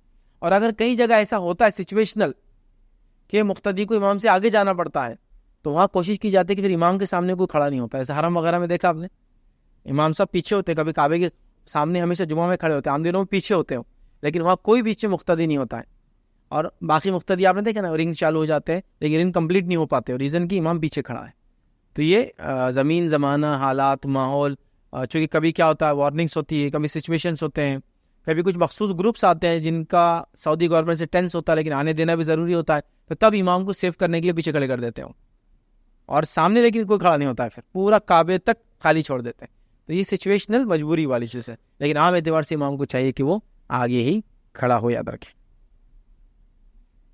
کسی سوال کے ایڈوکیٹ فیض سید سے سوال پوچھنا ہے تو کیسے پوچھے اور کانٹیکٹ کس طرح کرے؟ تو دیکھیے ہمارے سوال جواب کے لیے ہمارے پاس پورا IRC کال سینٹر ہے. کال سینٹر پہ آپ کال کر کے اپنے سوالات پوچھ سکتے ہیں صبح 8 بجے سے لے کر رات 10 بجے تک. کانٹیکٹ نمبر ہے ہمارے کال سینٹر کا 8055455545 8055455545. ٹھیک ہے، 8055455545 اس پہ آپ کال کریں اور صبح سے شام تک. اور اس میں بھی کچھ سوالات جو کامن ہوتے ہیں یا ای میل کے تھرو آتے ہیں وہ میں پھر سنڈے لیکچرز وغیرہ کے اندر لیتا ہوں. اور خاص طور سے جو ایڈوکیٹ فیض سید کے آسک والے جو سیریز ہے اس کے نیچے جو کمنٹس آتے ہیں جو لیٹسٹ ہوتا ہے اس کو بھی ہم کوشش کرتے ہیں کہ اس میں ڈال دیں اگلے ہفتے کے اندر. وہاں بھی آپ جا کر پوچھ سکتے ہیں یا کال کر کے آپ وہ کریں، یا کال کر کے آپ جو کالر عالم ہوتے ہیں ان کو بتائیں کہ ہمارا یہ سوال ایڈوکیٹ فیض سید صاحب ریکارڈ کروا دیں، تو ویسا بھی انشاءاللہ عزیز ہم کرنے کی کوشش کرتے ہیں. کسی نے سوال کیا، السلام علیکم، فلسطین کے حالات کے ضمن میں ہمارے کیا ذمہ داری ہے؟ سوشل میڈیا پر مختلف میسیجز اور ویڈیوز لگانا کیا درست ہے؟ کسی نے سوال کیا. اور بھی کچھ سوالات آئے تھے، بہرحال ایک پیج ہی میں نے الگ کر دیا تھا اس کا. سوال یہ تھا، اسی سے ریلیٹڈ ہے سارے، how can we manage our emotions on the issue of Palestine. بہت سارے سوال آتے تھے، سب جمع کر لیے تھے. دوسرا تھا، as an Indian citizen what can be our reaction اور response to the issue of Palestine individually and publicly. تیسرا سوال تھا، historical examples which encourage us in the slow time, مطلب ایسے حالات کے اندر جو ہم کو مضبوطی دے، ایسے کچھ واقعات سنائیے. اوپر تھا کہ انڈین سٹیزن ہونے کے ناطے ہمارا رسپانس کیا ہو فلسطین کے ایشو پہ، ایک شخص کے ناطے اور پبلکلی. ایک اور کوشچن آتا، how the help Allah's help will come and how we can connect with Allah in this time. اللہ کی مدد کیسے آئیں گی اور کیسے ہم اللہ تعالیٰ سے جڑے. ایک اور سوال اسی مدعے سے فلسطین کے تھا، وہ تھا what are our responsibilities as an ummah to the Palestinian people. ایک امت ہونے کے ناطے ہماری کیا ذمہ داری ہے فلسطینی لوگوں کے لیے. اور چھٹا سوال کسی نے ایسی کیا تھا، how can we keep ourselves mentally stable and mentally healthy in this time. ہم اپنے آپ کو mentally stable and healthy کیسے رکھیں. سارے سوالات ریلیٹڈ ہے. اس میں ایک اور سوال جوڑ دیتے ہیں کہ ویڈیوز اور میسیجز جو مختلف آ رہے ہیں اس کو کیا وہ درست ہے اور صحیح ہے، یہ سب چیزیں. تو بہرحال ہم ایک ساتھ ڈال کے ایک چھوٹا سا اس پہ وہی کر دیتے ہیں. تو سب سے پہلی چیز یاد رکھیے، ہم کو یہ چیز کو سمجھنا ہے اور یہ چیز کو جاننا ہے کہ آج کل کی جو دنیا ہے وہ دنیا مختلف اسٹیٹس میں اور ریجنس میں بٹی ہوئی ہے، جس کو کہیں گے مختلف ممالک کے اندر بٹی ہوئی ہے، جس کے نتیجے میں بہت ساری ایسی چیزیں ہیں جو ہم لوگ کسی کے لیے بھی نہیں کر سکتے سوائے اپنے ملک میں رہنے والے لوگوں کی، کسی کے لیے بھی نہیں کر سکتے. جیسا مثال کے طور پہ ہمارے پڑوسی ملک میں بھینکر باڑھ آ گئی تھی لاسٹ سے، بھینکر بولو تو اتنی بھینکر کی پوری دنیا پریشان ہو گئی، ان کے تاریخ میں بھی کبھی نہیں آئی. تقریباً بریجز ٹوٹ گئے، تقریباً ایریا پانی میں ڈوب گئے، نہ جانے اس ملک کی اکنامی کتنے سال پیچھے ہو گئی، پھر ان کے پاس پولیٹیکل حالات بگڑے اور اب تو پوری اکنامی برباد ہو گئی. $1 equal to 300 کرنسی ہو گئی ان کی، اتنا اکنامیکلی بیکورڈ ہو گئے. ٹھیک ہے، لیکن ایسی شکل میں بھی ہم ان کی مدد نہیں کر سکتے چونکہ یہاں ریجن ہم کو بانٹ دے رہا ہے نا. اسی طرح ہمارے ملک کے عزیز کے اندر بہت ساری چیزیں ہوتی ہیں ہم وہاں دے سکتے ہیں آسانی. تو آج کل کی دنیا مختلف ریجنس میں، مختلف اسٹیٹس میں، مختلف ملکوں میں بٹی ہے. تو ظاہر سی بات ہے یہاں ہم کو لا آف دی لینڈ ہم کو دیکھنا پڑے گا، اور اس کے بعد کسی چیز کی مدد ہم جو آدمی کر سکتے ہیں وہ ہم کو کرنا ہوگا. یہ پہلا پوائنٹ ہے ہمارا، اس بات کو سمجھ رہا ہے آپ، جو کہ ان کے اس میں بھی ہو سکتا ہے، ان کے اس میں بھی، اور دیگر سوال میں ہو سکتا ہے کہ ہم ان کی مدد کیسے کریں. تو مدد میں ہی آئیں گا کہ وہی مدد کی جا سکتی ہے اب جو مدد ہمارے ملک سے اجازت ہے ہم کو کرنے کی، اس کے علاوہ تو ہم نہیں کر سکتے. یاد رکھیں، تو ایک کام تو ہم سب کر سکتے ہیں، یاد رکھیے، مدد کے طور پر، چاہے فلسطین کے لوگ ہو، چاہے برما کے روہنگیا کا جو ایشو تھا وہ ہو، چاہے اس کے علاوہ دنیا کے کسی علاقے میں، چاہے سیریا اور شام کا معاملہ ہو، چاہے اس کے علاوہ جو ہے لیبیا کا معاملہ ہو، یاد رکھیے، چاہے اس کے علاوہ دیگر کئی ممالک کا آپ جانتے ہیں دنیا کے اندر کیا حالت سے ہم گزر رہے ہیں. تو یہاں تمام لوگوں کے معاملے میں ہم کو یاد رکھیے اس چیز کو ذہن میں رکھنا ہے کہ جو ہم کر سکتے ہیں زمینی اعتبار سے، یا نہیں بھی کر سکتے، تو ایک چیز ہم اور آپ سب کر سکتے ہیں، اور وہ one of the most powerful weapon ہے. یاد رکھیے سب سے مضبوط ہتھیاروں میں سے ایک ہتھیار ہے، اور وہ ہے الدعا. چاہے میں فلسطین جا سکتا ہے نہیں جا سکتا، چاہے میں برما جا سکتا نہیں جا سکتا، چاہے میں شام جا سکتا نہیں جا، چاہے میں عراق جا سکتا ہوں نہیں، چاہے لیبیا جا سکتا، لیکن میں ان کے سب کے لیے دعائیں کر سکتا. تو پہلے جو کر سکتے ہیں اس پہ ہم بات کر رہے ہیں، یہ تو سب کر سکتے ہیں. اس کے علاوہ کچھ ممالک ایسے ہیں جہاں آپ مالی مدد بھی کر سکتے ہیں جو الاؤڈ ہے آپ کے ملک کے تھرو، اور اس کے علاوہ اور بھی چیزیں ہیں جو آپ خود جا کے ہیومینیٹیرین ایڈ دے سکتے ہیں، وہ بھی آپ کر سکتے ہیں. کچھ جگہ کنٹریز کو الاؤڈ ہے، انڈیا سے ہم جا سکتے ہیں ہیومینیٹیرین ایڈ، تو وہ بھی آپ کر سکتے ہیں. تو پہلے ایز اے انڈین ہمارے لیے لا آف دی لینڈ آ جاتا ہے. Law of the land in the sense کہ ہمارا لا ہم کو کتنی چیزوں کی اجازت دیتا ہے، چونکہ لا کو توڑ کے جائیں گے تو واپس آ کے اپنے ملک میں سیٹل ہونا ناممکن، اور گھر والوں کے لیے زندگی اجیرن ہو جائیں گی. تو لہٰذا ہم یہ دیکھیں کہ وہاں پیسہ بھیج سکتے ہیں کیا، وہاں جا سکتے ہیں کیا، وہاں کچھ اور کر سکتے ہیں کیا، اور کچھ نہیں تو ایک کام تو میں اور آپ سب کر سکتے، وہ ہے الدعا. ٹھیک ہے، اور دعا مومن کا ہتھیار ہے. خود نبی اکرم صلی اللہ علیہ وسلم نے فرمایا کہ دعا مومن کا اسلحہ ہے، یاد رکھیں، یہ اس کا ہتھیار ہے، یاد رکھیں. ٹھیک ہے، تو لہٰذا یہ سب کام تو ہم کر سکتے ہیں. اب ایک سوال آیا تھا کہ ہم جو پہلا یہ لیتے ہیں سوشل میڈیا مختلف میسیجز اور ویڈیوز لگانا کیا درست ہے؟ تو سوشل میڈیا مختلف میسیجز وغیرہ لگانے سے پہلے آپ کو یہ بات جاننا ضروری ہے کہ کیا یہ ویریفائڈ چیزیں ہیں، کیا یہ ہوا ہے، کیا یہ سچ ہے. ورنہ آپ نے ایک نیوز لگا دی جو آپ کو سوشل میڈیا سے ملی، اور آپ نے اس کو مان لیا، اس کو آپ نے لگا دی اور آگے بڑھا دیا، جبکہ وہ درست نہیں تھی. جیسا مثال کے طور پر ایک وار ہو رہا ہے، ہم جانتے ہیں وار کیا بولیں گے، مسکین، معذور، مجبور لوگوں پہ لوگ بم ڈال رہے. تو وار تو جب ہوتا ہے اب دو لوگ لڑتے ہیں، تو یہ لفظی میرا غلط ہے، کہ مجبور لوگوں کو جو ہے ختم کرنے کی کوشش کی جا رہی ہے، یاد رکھیے. ٹھیک ہے، اور ان کو دبایا جا رہا ہے. اب ایسے شکل میں اگر آپ کو ویڈیو یا آڈیو میسیجز یا فلاں چیز کو وائرل کرتے ہیں جو درست نہیں ہے، تو وہ اچھی بات نہیں ہے. جس میں ایک مثال میں دے سکتا ہوں کہ دینی اعتبار سے ایک میسیج لوگوں نے خوب دوڑایا، اور وہ دوڑایا تھا کہ جو جمعرات پچھلا گزرا ہے، تھرسڈے جو گزرا ہے، اس تھرسڈے پہ شاید ڈے کیا تھرسڈے کا 19 آ رہا، تھرسڈے 19 کو روزہ رکھنا ہے بول کے اعلان کر دیا. کیا عالمی روزے کا دن منانی ہے؟ ایسی کوئی ایکٹیویٹی آپ نہیں کر سکتے چاہے کتنے ہی ظلم اور ستم کے تحت مسلمان دبے ہو. نبی اکرم صلی اللہ علیہ وسلم کے زمانے میں 70 قاریوں کو جو حافظ بن رہے تھے، اور کچھ حافظ تھے، عالم تھے، ان کو ایک قوم نے کہا کہ ہمارے پاس بھیجیے، ہم کو دعوت سمجھنا ہے. انہوں نے آپ صلی اللہ علیہ وسلم بھیجا، انہوں نے پورے 70 کو شہید کر دیا. نبی اکرم صلی اللہ علیہ وسلم نے، اللہ تعالیٰ نے جب تک نہیں روکا، فجر کی نماز میں قنوت نازلہ پڑھ کے ان کو بد دعا دی اس قوم. لیکن آپ نے روزے کا اعلان نہیں کیا، زکوٰۃ کا اعلان نہیں کیا، صدقات کا اعلان کیا کیا آپ نے؟ دیکھیے بد دعائیں دی. یہ تو سب کر سکتے ہیں نا، جب ہم جا نہیں سکتے تو یہ کر سکتے. فوجی بھیجیے لیکن پہلے بد دعائیں دی.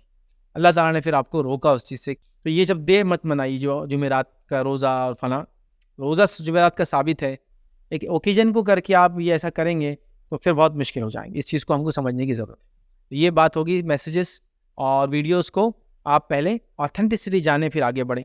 آپ اپنے ایموشنز کو کیسے مینیج کریں؟ دیکھیے اپنے ایموشنز کو ہم ساری جگہ آلریڈی مینیج کرتے ہیں. کچھ جگہ ہمارے ایموشنز زیادہ اسکیلیٹ کر جاتے ہیں. بس میری بات کو مطلب میں یقیناً دنیا کے کسی ادنا سے ادنا مسلمان کے خلاف نہیں ہوں، حتیٰ کہ کوئی انسان ابھی ظاہراً گناہ گار بھی دکھ رہا ہے تو بھی میں اس کے خلاف نہیں ہوں، اس کے گناہ کے خلاف ہوں، اس کے خلاف نہیں ہوں. چونکہ میں نہیں جانتا کہ مرنے سے پہلے وہ مجھ سے اچھا توبہ کر لے اور جنت چلا جائے، تو میں اس کے خلاف نہیں. لیکن ایٹ دا سیم ٹائم میں یہ بول رہا ہوں اپنے ایموشنس کو، چونکہ سوال ہے کیسے مینیج کریں، میں یہ کہہ رہا ہوں کچھ چیزوں پہ ہمارے ایموشن ایسکیلیٹ کرتے ہیں، بڑھ جاتے ہیں، باقی کچھ جگہ ہم کو احساس بھی نہیں ہوتا ہے. فلسطین کا معاملہ آیا، آپ کے ایموشنز ایسکیلیٹ ہو گئے. برما کا معاملہ آیا، ویسے ایموشنز ایسکیلیٹ نہیں ہوئے آپ کے. فلسطین کا معاملہ ہے، ایسکیلیٹ ہونا چاہیے، میں انکار نہیں کر رہا ہوں، لیکن میں کہہ رہا ہوں سیریا اور شام میں جو ہوا وہاں ہمارا ایسکیلیٹ نہیں ہوا. اس کے علاوہ جو لیبیا کے اندر ہوا اور ابھی بھی لوگ مر رہے ہیں، نہیں ہوئے. عراق کے اندر ریکارڈز کے مطابق 2 ملین زیادہ بچے مر گئے صرف ڈوزز نہیں ہونے کی وجہ سے. وہاں ہمارا اسکیلیٹ نہیں ہوا. یہ جو پورے افریقہ کے اندر عرب اسپرنگ بول کے انہوں نے وہ کیا, اور اس کے بعد لیبیا وغیرہ سے لوگ گئے. آپ دیکھیے سمندروں سے جہازوں سے بھر بھر کے, ناؤں سے بھر بھر کے لوگ سرحدوں پہ جانے کی کوشش کر رہے ہیں. تو کوئی ترکی کی سرحدوں پہ جا کے ٹکرا کے مر رہا ہے, تو کوئی یورپ کی سرحدوں پہ جا کے, لوگ چھوٹے چھوٹے ٹاپوؤں پہ چلے گئے, معلوم جہاز کشتیاں لیے فیملی کو بٹھایا اور نکل گئے سمندر. وہاں ہماری ایموشن اسکیلیٹ نہیں ہوئی. جب روہنگیا, میں کیا بول رہا ہوں, اپنی ہوٹ اپنی ناد, یہ لوگ نکل کے اپنے آپ کو بچانے کے لیے ایک ایک جہاز میں 700 اور 800 اور ہزار لوگ, جہاں کھانے کو اور غلاظت کرنے کو جگہ نہیں, لوگ غلاظت کرنے کے نتیجے میں اپنی وبا سے مر رہے تھے. نہ انڈونیشیا نے ان کو قبول کیا اور نہ ملیشیا نے ان کو قبول کیا. نا سرحدوں پہ مرے, یہ جہاز ٹکرا کے ساحلوں سے ڈوب گئے, صرف لاشوں کو اٹھا کے انہوں نے دفنایا, لیکن زندہ تھے تو کیسے لیں گے, پاسپورٹ نہیں ہے. فلسطین کے معاملے میں مصر نے جو اپنی بارڈرز نہیں کھولا, کیا چاہتے ہیں آپ؟ اسرائیل کو ہم کوس رہے ہیں, لیکن مصر نے بارڈر نہیں کھولا اپنی. کیوں؟ 2 بھائی ہے نا, تم تو کھول سکتے ہو نا. دشمن کو دشمن بول رہے ہو تم. کچھ جگہ ہمارے ایسا ایسکیلیٹ ہوتے ہیں, باقی جگہ ہم سوچتے بھی نہیں. اس کے علاوہ یورپ کے اندر بوسنیا ہرزیگووینا, سربیا, کبھی تو اٹھائیے اس کی تاریخ 1980s 1990s, اٹھائیے اس کی تاریخ اور دیکھیے, آپ تعجب کریں گے. لاکھوں کی تعداد میں لوگ مارے گئے. یہ تاریخ ہے, مطلب میں ایسے اوراق کے اوراق پڑھ سکتا ہوں, لیکن ہمارے ایموشنز وہاں اسکیلیٹ نہیں ہوتے. فلسطین کے مسئلے بہت زیادہ ہونا چاہیے, لیکن میں کہہ رہا ہوں سب جگہ ہونا چاہیے. سب جگہ وار, یمن وار, سیریا وار, لیبیا وار, عراق وار, پیلسٹائن وار. ہو رہا ہے نا یہ سب چیزیں, دیکھ رہے ہیں نا ہم یہ سب چیزیں. تو بہرحال ایموشنز کو آپ کنٹرول کریں, ایموشنز کو ایموشنز کی حد میں رکھیں, اللہ تعالیٰ سے مدد طلب کریں, اور جو کچھ کر سکتے ہیں کیسے کر سکتے ہیں 2 طریقے بتا دیا. آپ کا law of the land, second آپ شور ہو کہ یہ چیز ایڈ وہاں تک جائے خود سے یا کسی اور کے ذریعے. تو ایموشنز کو اسکیلیٹ مت ہونے دیجیے, ایموشنز کو کنٹرول کیجیے, اور کنٹرول کر کے اس کو سمجھنے کی کوشش کیجیے یہ کیا ہے, یاد رکھیے, اور اس کی حقیقت کیا ہے. دوسرا, as a Indian citizen what can we do, ہمارا رسپانس کیا ہونا چاہیے انڈیویجولی پبلکلی. تو انڈین سٹیزن ہونے کے ناطے یاد رکھیے ہمارا رسپانس وہی ہونا چاہیے جو رسپانس مہاتما گاندھی کا تھا, جو رسپانس اس سے پہلے جو ہے راجیو گاندھی کا تھا, جو اس سے پہلے جو اٹل بہاری واجپئی صاحب کا تھا, جو اس سے پہلے جو ہے ہمارے سارے پرائم منسٹر کا, حتیٰ کہ یہ گورنمنٹ کا بھی جو اسٹانس ہے وہ یہی ہے کہ پیلسٹائن ایک انڈیپینڈنٹ کنٹری ہے, جس کی سفارت خانہ, جس کی ایمبیسی ہمارے ملک میں آج بھی ہے, اور انڈیا ان کنٹریز میں سے ایک ہے جو پیلسٹائن کو انڈیپینڈنٹ کنٹری آج بھی مانتا ہے. آپ سمجھ لیجیے اس بات کو, آج بھی انڈیا کا یہی اسٹانس ہے, اس گورنمنٹ میں بھی کوئی دو رائے نہیں ہے. پہلے جو بھی ہوا آن لائن چلتا ہے, لیکن انڈیا کا یہی آیا کہ پیلسٹینینز کے ساتھ ہم کھڑے ہیں. یہ انڈیا گورنمنٹ کر رہا, اندرا گاندھی کا دور, راجیو گاندھی, سارے دور میں ادوان India some of the few countries تھا جس نے اس کو آج بھی ایکسیپٹ کیا. لیکن at the same time India Israel کو بھی ایک اسٹیٹ کنسیڈر کرتا ہے. بہت سارے عرب ممالک اسرائیل کو اسٹیٹ کنسیڈر کرتے ہی نہیں ہیں, جیسا ملیشیا نہیں کرتا. ملیشیا میں کوئی اسرائیلی جا ہی نہیں سکتا اسرائیلی پاسپورٹ پر, وہ اس کو ایز اے کنٹری ایکسیپٹ ہی نہیں کرتی. سعودی ایکسیپٹ نہیں کرتا, تو وہاں کوئی اسرائیلی ٹریول ہی نہیں کر سکتا ہے. ریزن کہ وہ ایران ایکسیپٹ نہیں کرتا ہے. لیکن انڈیا ان کنٹریز میں جس نے پیلسٹائن کو بھی ایکسیپٹ کیا تو اسرائیل کو بھی کیا. دنیا کے ایسے بہت سارے کنٹریز جو پیلسٹائن کو ایکسیپٹ نہیں کرتے. تو ہمارا اسٹانس بھی وہی ہوگا کہ ہم ایک انڈین سٹیزن ہونے کے ناطے, مہاتما گاندھی نے کہا تھا کہ فلسطین جو پیلسٹائن ہے بلانگس ٹو عربس, یہ پیلسٹائن عربوں کا ہے.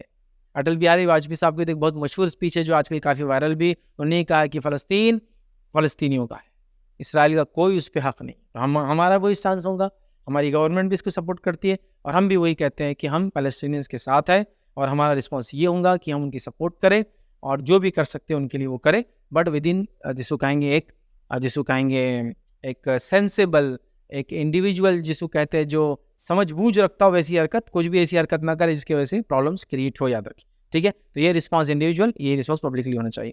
اسی طرح ہسٹوریکل ایگزامپلس ہمارے پاس کیا ہے, کیسے سلو ٹائم میں ہم کیا کریں.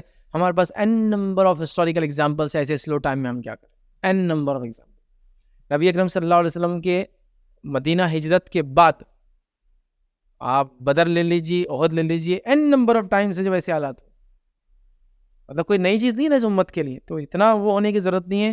ایسے حالات میں یاد رکھیں ہم کو جو چیزیں انکریج کریں گے وہ واقعات ہے جو نبی اکرم صلی اللہ علیہ وسلم, صحابہ, تابعین, تب تابعین نے کیا، ہم کو وہ ساری چیزیں کرنے کی ضرورت ہے۔ پھر انہوں نے کہا کہ اللہ کی مدد کیسے آئیں گی اور اللہ سے ہم کنیکٹ کیسے کریں ایسے دور میں؟ دیکھیے اللہ کی مدد تبھی آتی ہے جب لوگ اس کے طریقے پہ چلتے ہیں۔ اللہ کی مدد آتی ہے، اس کا طریقہ ہے۔ اللہ نے اپنی مدد کے ذریعے ہی ہم کو ایک کلام دے دیا اور مکمل شریعت دے دی۔ جب تک اس کی پابندی کرو گے تو اپنی جان مال عزت اور سب چیز کی حفاظت دنیا میں کر پاؤں گے، آخرت میں کر پاؤں گے، ہے نہیں یہ بات؟ طے بات ہے۔ ہم نے شریعت کو بالائے طاق رکھا، شریعت کے احکامات کو ہم نے چھوڑا، نتیجتاً ایسے حالات آئے۔ اور ظاہر سی بات ہے سلو ٹائمز، ہم لو جا رہے ہیں، ہم کیا کریں؟ میں نے کچھ لوگوں کو ان حالات میں سنا، نعوذ باللہ یہ ان کے جملے بول رہا ہوں، یار میرے کو تو ڈاؤٹ ہی ہونا چالو ہو، یار یہ بچوں کی حالت دیکھے تو میرے کو شک ہی ہو رہا کہ اللہ تعالیٰ رحم کرتا ہے نہیں کرتا۔ مطلب تقدیر اور اللہ رب العزت پہ لوگوں نے سوال اٹھائے، لیکن میں کہہ رہا ہوں اپنے اوپر سوال اٹھانا پہلے۔ ہم بھی ذمہ دار ہیں ان کی اموات کے۔ ایسی موتیں دنیا میں کہہ رہا ہوں جتنے نیتیں اور معصوم لوگوں کی ہوتی ہے، چاہے وہ مسلمان ہو یا نہ ہو، ہم کو کوئی فرق نہیں پڑتا اس سے، کیونکہ ہماری کتاب نے تو ہم کو حکم دیا کہ غریب مسکین اور محتاج مستضعفین ہم کو آواز دیتے ہیں، یہ لوگ ہم کو آواز دیتے ہیں کہ ہم ان کی مدد کو اٹھیں۔ صحابہ اٹھے، تابعین اٹھے، سلف صالحین اٹھے، ان کی آواز۔ ہم تو دوسروں کی مدد تو کھڑے ہونے والی قوم تھی۔ جو قوم دوسروں کی مدد تو کھڑی ہوتی ہے وہ کتنی تیار قوم ہوتی ہے، اپنا ڈیفنس کتنا اچھے سے کر سکتی ہوں جو دوسروں کے لیے کھڑی ہوتی ہے۔ تو ہم نے سب کیا تب تو اللہ کی مددیں آئی۔ اب ہم نیتیں بیٹھ کر کوئی چیز نہیں، مطلب شیر سامنے اور آپ بول رہے اب اللہ تعالیٰ میں کیا کروں، اب میں تقدیر آزما رہا، آپ نے میری تقدیر میں کیا لکھا؟ جب شیر سامنے ہے اور آپ نیتیں ہیں نا، تو آس پاس جو چیز پڑی اٹھانا ہے آپ، اللہ کی مدد پھر آئیں گی، تم کوشش کرو۔ پہلے موسیٰ علیہ السلام کھڑے ہیں، سامنے سمندر ہے، بنی اسرائیل نے بولنا شروع کر دیا کہ وہاں اچھے تھے ہم غلامی میں۔ یہ بنی اسرائیل کا معاملہ ہی عجیب تھا بہرحال۔ تو اللہ نے کیا حکم دیا موسیٰ علیہ السلام کو؟ اللہ چاہتا تو کیا کہتا، حکم دیتا اور سمندر 2 حصوں میں ہو جاتا، لیکن اللہ نے اس وقت بھی انسان جو کوشش کر سکتا تھا وہ لی، اس معجزے کے لیے بھی کیا کہا؟ اپنے عصا کو پانی پہ مارو۔ میں کہہ رہا ہوں عصا کو پانی پہ نہیں، عصا کو JCB میں لگا کے بھی ایک بڑے جھاڑ کو مارے تو پانی 2 حصوں میں نہیں ہوتا، لیکن ہیومن کوشش کی گئی پہلے، اللہ تعالیٰ نے برکت دے دی، معجزہ بنا دیا، سمندر کو 2 حصوں میں کر دیا۔ تو آپ شیر آئے تو کیا کرتے ہیں؟ دعائیں کرتے خالی؟ جو اویلیبل چیزیں کرتے ہیں، چڑھنے کی کوشش کرتے ہیں، بھاگنے کی کوشش کرتے ہیں، ہم کیا کر رہے ہیں ایز اے ہیومن بینگ؟ ایک انسان مسلمان ہونے کے ناطے ہم نے اللہ کے احکامات کو چھوڑ دیا، اللہ کی مدد کا انتظار کر رہے ہیں، لیکن اس طریقے پہ نہیں کر رہے جن طریقے پہ عمل کر کے اللہ کی مدد آتی ہے۔ بات یاد رکھو، کوشش کرنا پڑتی ہے آپ کو پہلے۔ ابھی فلسطین اسرائیل کا مسئلہ ہو، ہم لو فیل کر رہے ہیں، لو فیل کرنا چاہیے، سوچو، خالی سوچو۔ میں کہہ رہا ہوں ایک ملک کی ایک بڑی آبادی ہے، 22-25 لاکھ لوگ ہیں، اور ساری دنیا ان کے خلاف آ کر کھڑی ہو گئی، کیا کری معلوم آپ کو؟ آج تم کو ہم ختم کر دیں گے، مٹا دیں گے تم کو، ہے نا؟ اور لوگ دوس پہ دوس دے رہے ہیں۔ ہم کیا کر سکے؟ اپنی بے بسی کو جانا، کتنے بے بس تھے ہم، کتنا بے بس اپنے آپ کو کیا۔ وہ لوگ جو بڑی بڑی گاڑیوں میں گھوم رہے ہیں، مہنگی چیزیں پہن رہے اور کھا رہے ہیں، کیا ان کو فکر نہیں ہوئی اس چیز کی کہ اس کے بدلے اگر کچھ اور چیز لیتے تو آج ان کی عزت ہوتی، ان کا مقام کھڑا ہوتا؟ ملکوں کے بارے میں کہہ رہا ہوں، شخصیت کے بارے میں نہیں کہہ رہا ہوں۔ کر سکے کوئی کچھ نہیں کر سکتا، تو لو تو فیل کرنا ہی ہے، کیونکہ ہم نے اللہ کے احکامات کو توڑا۔ تو اللہ کی مدد اللہ کو ناراض کر کے نہیں آتی ہے، اللہ کی مدد اس کے نبی کے طریقے کو چھوڑ کر نہیں آتی ہے۔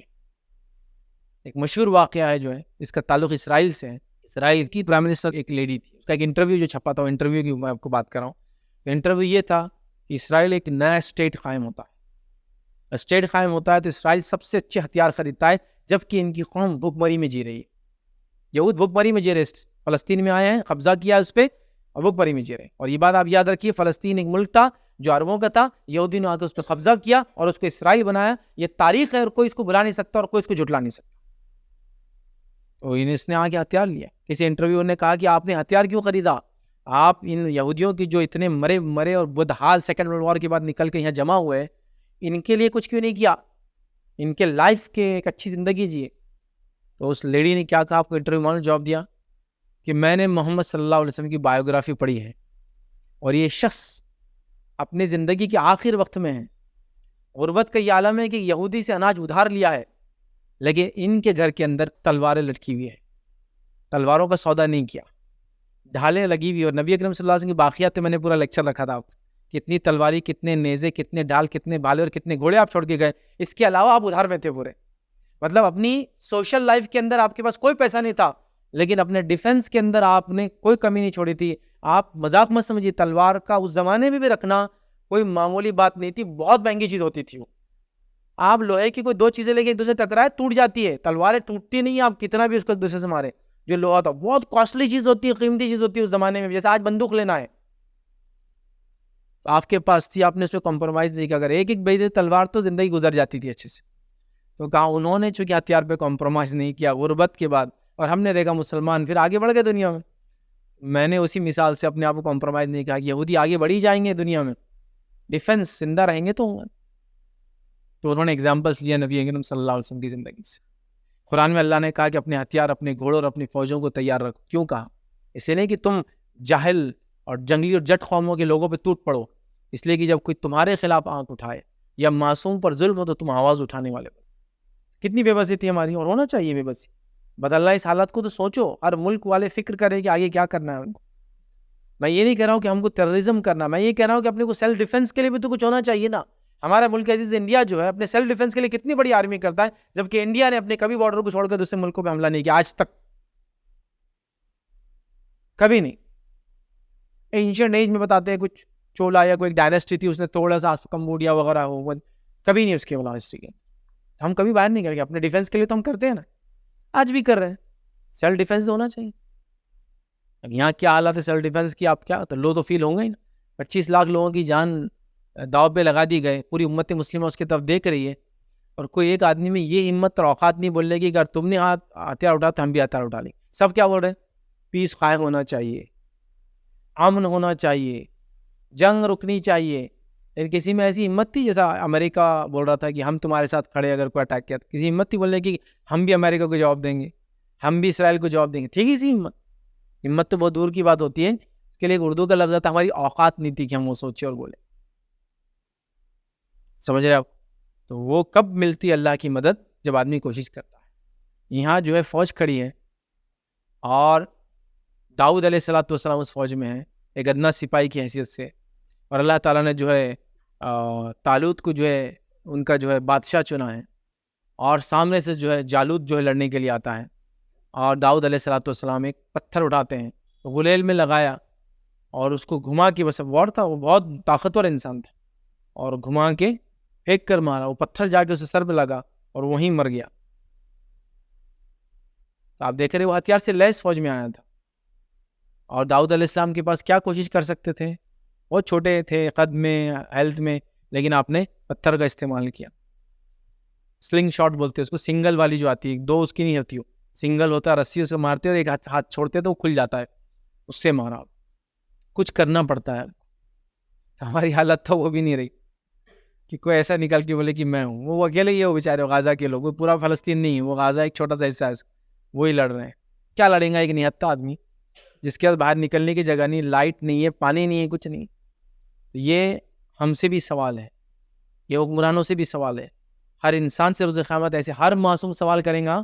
یہ معصوم مسلم ہوا یا غیر مسلم ہوگا، سب سوال کرنے والے.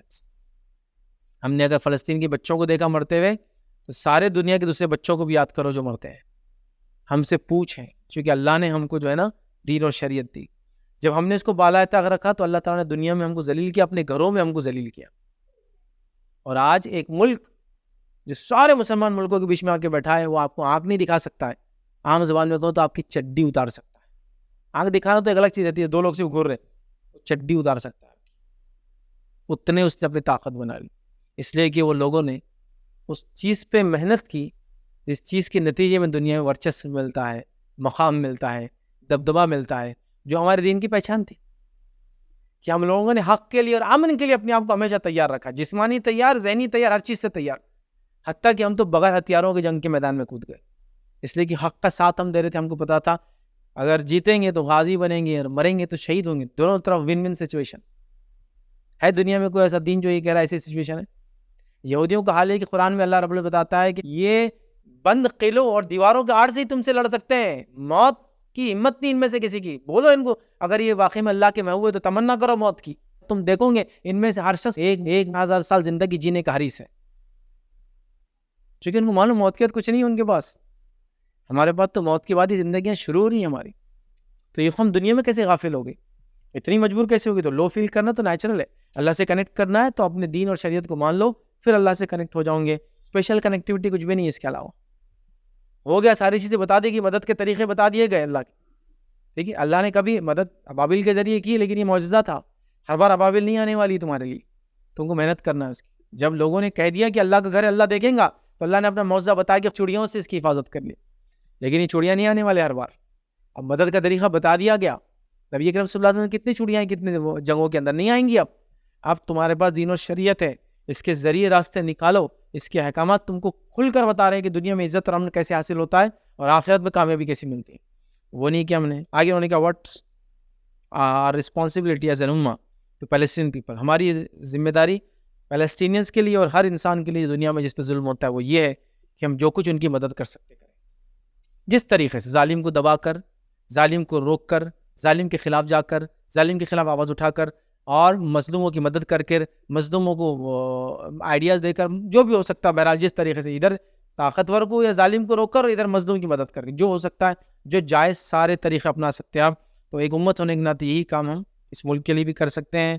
اور ہم مینٹلی اور اپنے آپ کو اسٹیبل کیسے رکھیں, تو یاد رکھیے ہم کو اگر کوئی حالات, ہم سچویشن دیکھ رہے ہیں, ایک ایکسیڈنٹ ہو گیا, تو اب تو ضرورت ہے نا آپ کی ہمت رکھنے کی, آگے بڑھنے کی, مدد کریں گے. یہیں آپ اگر لو ہو جائیں گے, مینٹلی ڈپریس کیسا ہوں گا؟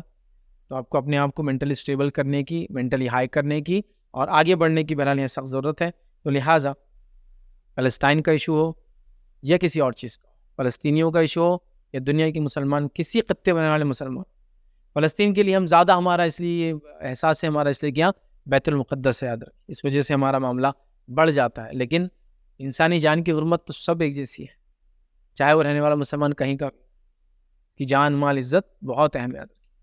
مسجد اقصیٰ ظاہر سی بات ہے اس سے ہماری بہت زیادہ محبت ہے, یاد رکھیے, اس لیے کہ یہ ہمارا پہلا قبلہ ہے نا, اور یہ ان 3 مقامات میں سے ایک ہے, یاد رکھیے, جس کی زیارت کو انسان جا سکتا ہے ثواب کی نیت سے. یہ وہ جگہ ہے جو انبیاؤں کی سرزمین ہے, یہ وہ جگہ ہے جس کے اطراف میں اللہ نے برکت اپنی پھیلا رکھی ہے. کہیں اس کے وہ ہے, میں نے ایک سرزمین جو ہے بیت المقدس کی جو فضیلت پہ پورا لیکچر دیا, آپ نے دیکھا ہوگا, تو 10 سے 12 فضیلتیں ہم نے دیکھی. تو بہرحال یہ الگ چیز ہے, لیکن ہم کو بہت سینسیبل ہو کر فیوچر پلاننگ کرنے کی ضرورت ہے ایز اے مسلم, کہ ہم اپنی دفاع اپنے آپ کی, اپنی جان و مال کی کیسے کریں گے. اور مسلم ممالک کی حیثیت سے بات کر رہا ہوں میں, یہ ملکوں کو تو یہ کرنا ہے نا. ہم تو ٹھیک ہے ایک ایسے کنٹری میں جو سیکولر ہے, لیکن جو کنٹریز بنے اس بنیاد پہ اسلامک, وہ کیا کر رہے ہیں؟ ان کے پاس کیا طاقت ہے؟ کچھ بھی نہیں رکھا. اس نے یاد رکھا جو بہت بڑے بڑے ترم خان بن رہے تھے, اب ہم ورلڈ کی لیڈرشپ اٹھا لینے والے ہیں 2023 میں, وہ تو اتنے پھسکے نکلے کہ 3-4 دن تک منہ ہی نہیں کھول رہا تھا ان کا. ترکی کا تو منہ ہی نہیں کھولا 3 دن تک. مطلب اردگان صاحب دنیا گھوم رہے تھے, بھاگ رہے تھے, پورے مسائل حل کر دے رہے تھے پورے مسلم دنیا کے, وہ پورے ویسٹ میں بتا رہے تھے کہ میں لیڈر ہوں, لیکن ان کا منہ ہی نہیں کھولا جب تک کہ پبلک نے احتجاج نہیں کی, تو ان کا منہ کھلا. اور کیا منہ کھلا معلوم آپ کو؟ یہ جنگ ختم ہونا چاہیے, ہم تو کچھ کر ہی نہیں سکتے, بات تو ختم ہونا چاہتا, تم بھائی کر لو وہ مسئلے کا. اور پہلے تو میاں بھائی بن کے گھوم رہے تھے استینہ چڑھاتے ہوئے. آپ سمجھ رہے بات؟ آپ بولیں گے پھر آپ نے سعودی کو کیوں نہیں بولا فلاں. سعودی کوئی سپر پاور نہیں ہے, ہم اس معاملے میں کیا ایکسپیکٹ کریں گے ایک ملک سے؟ اس کا صرف تیل ہے, پیٹرو ڈالرز ہے, لیکن طاقت نہیں ہے نا. یہ تو کمزوری ایک بہت بڑی, اللہ رحم کرے, کہ ہم نے باقی سب کچھ ڈیولپ کر لیا, صرف طاقت نہیں بنائی آج. مرنے کا وہ جو جس کو جگرا نہیں بنا پایا تھا, سبحان اللہ, ہے نا. پیسہ اتنا ہے کہ آپ کو معلوم پورے ڈالر کے جو تیل کا مارکیٹ ہے وہ ڈالر میں ہوتا ہے. ڈالر میں کیوں ہوتا ہے معلوم؟ صرف سعودی نے اس کو سینکشن کیا ہوا ہے, اس کو پیٹرو ڈالرز. اگر سعودی ہٹا لینا کہ ہم پیٹرول کو بیچیں گے, ڈالرز کی عوض نہیں بیچیں گے, تو پورا امریکہ کولیپس ہوتا. لیکن کیا ہے معلوم آپ کو, دشمن کی نظروں میں نظریں ملانے کے لیے کچھ لگتا ہے. تو ترکی تو سپر پاورز میں سے ہے نا, ورلڈ کے 10 میں سے, ٹاپ 10 میں سے ایک ہے. وہ کیا کیا؟ کچھ نہیں کیا. مطلب جو کر سکتے تھے پہلے ایکسپیکٹیشن ان سے ہے نا, سمجھ رہا. ایران کا آپ بول رہے, ایران اب بہت خطرناک جواب دینے والا. ایران خالی یہ بول رہا امن, ہم نہیں تھے, امن ہم نہیں تھے, جنگ ختم کرنا چاہیے, معصوم نہیں مرنا چاہیے. یہ طاقت تھی کسی میں بولنے کی کہ میں جوابی کارروائی کروں گا اگر تم نہیں کیا تو؟ طاقت تو دور کیا, اوقات نہیں کسی کی بولنے کی. یہ ممالک کا حال ہے بھائی. سوچو نا کتنی بے بسی ہے کہ انسان ہونے کے ناطے مجھے فیل ہو رہی تھی, آپ کو بھی ہو رہی ہوں گی, کہ انسان کے ساتھ یہ ظلم ہو رہا, ہم کچھ نہیں کر سکتے, کچھ نہیں کر سکتے. ملک کے ملک 57 ملک کچھ نہیں کر سکتے, نتھنگ. تو کسی کے پاس یہ پاور نہیں ہے. 57 ملک میں سے ایک ملک ہے معلوم آپ کو, نیوکلیئر پاور, ہمارا پڑوسی ملک. اور اس کی حالت کیا مانو آپ کو, اس کے پاس نیوکلیئر پاور جس پہ ڈال کے جو میزائل مارتے, میزائل نہیں بیچارے کے پاس. نیوکلیئر پاور ہے پاکستان, لیکن آپ کو معلوم اس کے بعد وہ میزائل نہیں ہے جس پر نیوکلیئر پاور کو سوار کرنا پڑتا ہے, یہ ایٹامک بم کو جس پہ لگانا پڑتا ہے اور پھر چھوڑنا پڑتا ہے, تو اس کے بعد وہ پروجیکٹائل نہیں ہے, اس کے بعد خالی بم ہے. اندازہ لگائیے. تو 57 ملک میں, ایک مثال دیتا ہوں بات سمجھنے کے لیے, سانپ ہے اور اس میں زہر نہیں ہے. اب میاں بھائی کیا کرنے والے سانپ کے ساتھ, تمبو باندھنا رہا, ایک سانپ پکڑ کے باندھ دو اس کو, سانپ کو باندھ دیا. ارے بیلٹ نہیں ہے, لا سانپ کو ایک بیلٹ باندھ دیا. ارے بکری بھاگ جا رہی ہے اپنی, لا سانپ کو ایک باندھ دیتے اس کو گلے میں. آپ کیوں ڈرتے سانپ سے, کیوں ڈرتے؟ ہڈی نہیں ہے سانپ میں, معلوم آپ کو, اس کے زہر سے ڈر لگتا ہے. دانت لگتے ہیں, دانت. اب سوچئے کتا ہے بغیر دانت کا, اور آپ کے پاس, اور آپ کیا کریں گے, اس کو منہ میں ہاتھ ڈال کے کھیلیں گے اس سے, چوس چوس ہاتھ چوس. یہ کر, کتا جب دانت دکھاتا ہے نا تو اچھوں کا کیا حال ہوتا ہے آپ کو پتا ہے. وہ اصل چیز ہے, وہ اصل چیز ہے. آپ جو ہے نا بغیر دانت اور بغیر ناخن کے شیر, چیتے ہیں, پوپلے, ناخن بھی نہیں ہے, چونکہ جاز نہیں ہے تو کلاس سے کام لیتا. مچھلیوں کو دیکھے صرف جاز ہوتے, شارک کے پاس کلاس نہیں ہے, نہ اس کے پاس پنجے نہیں ہے. لیکن دوسرے جانوروں کے پاس شیر, چیتے, منہ اگر آپ ان کو روک بھی دے تو پنجہ مارتے ہیں. آپ کے پاس کچھ بھی نہیں.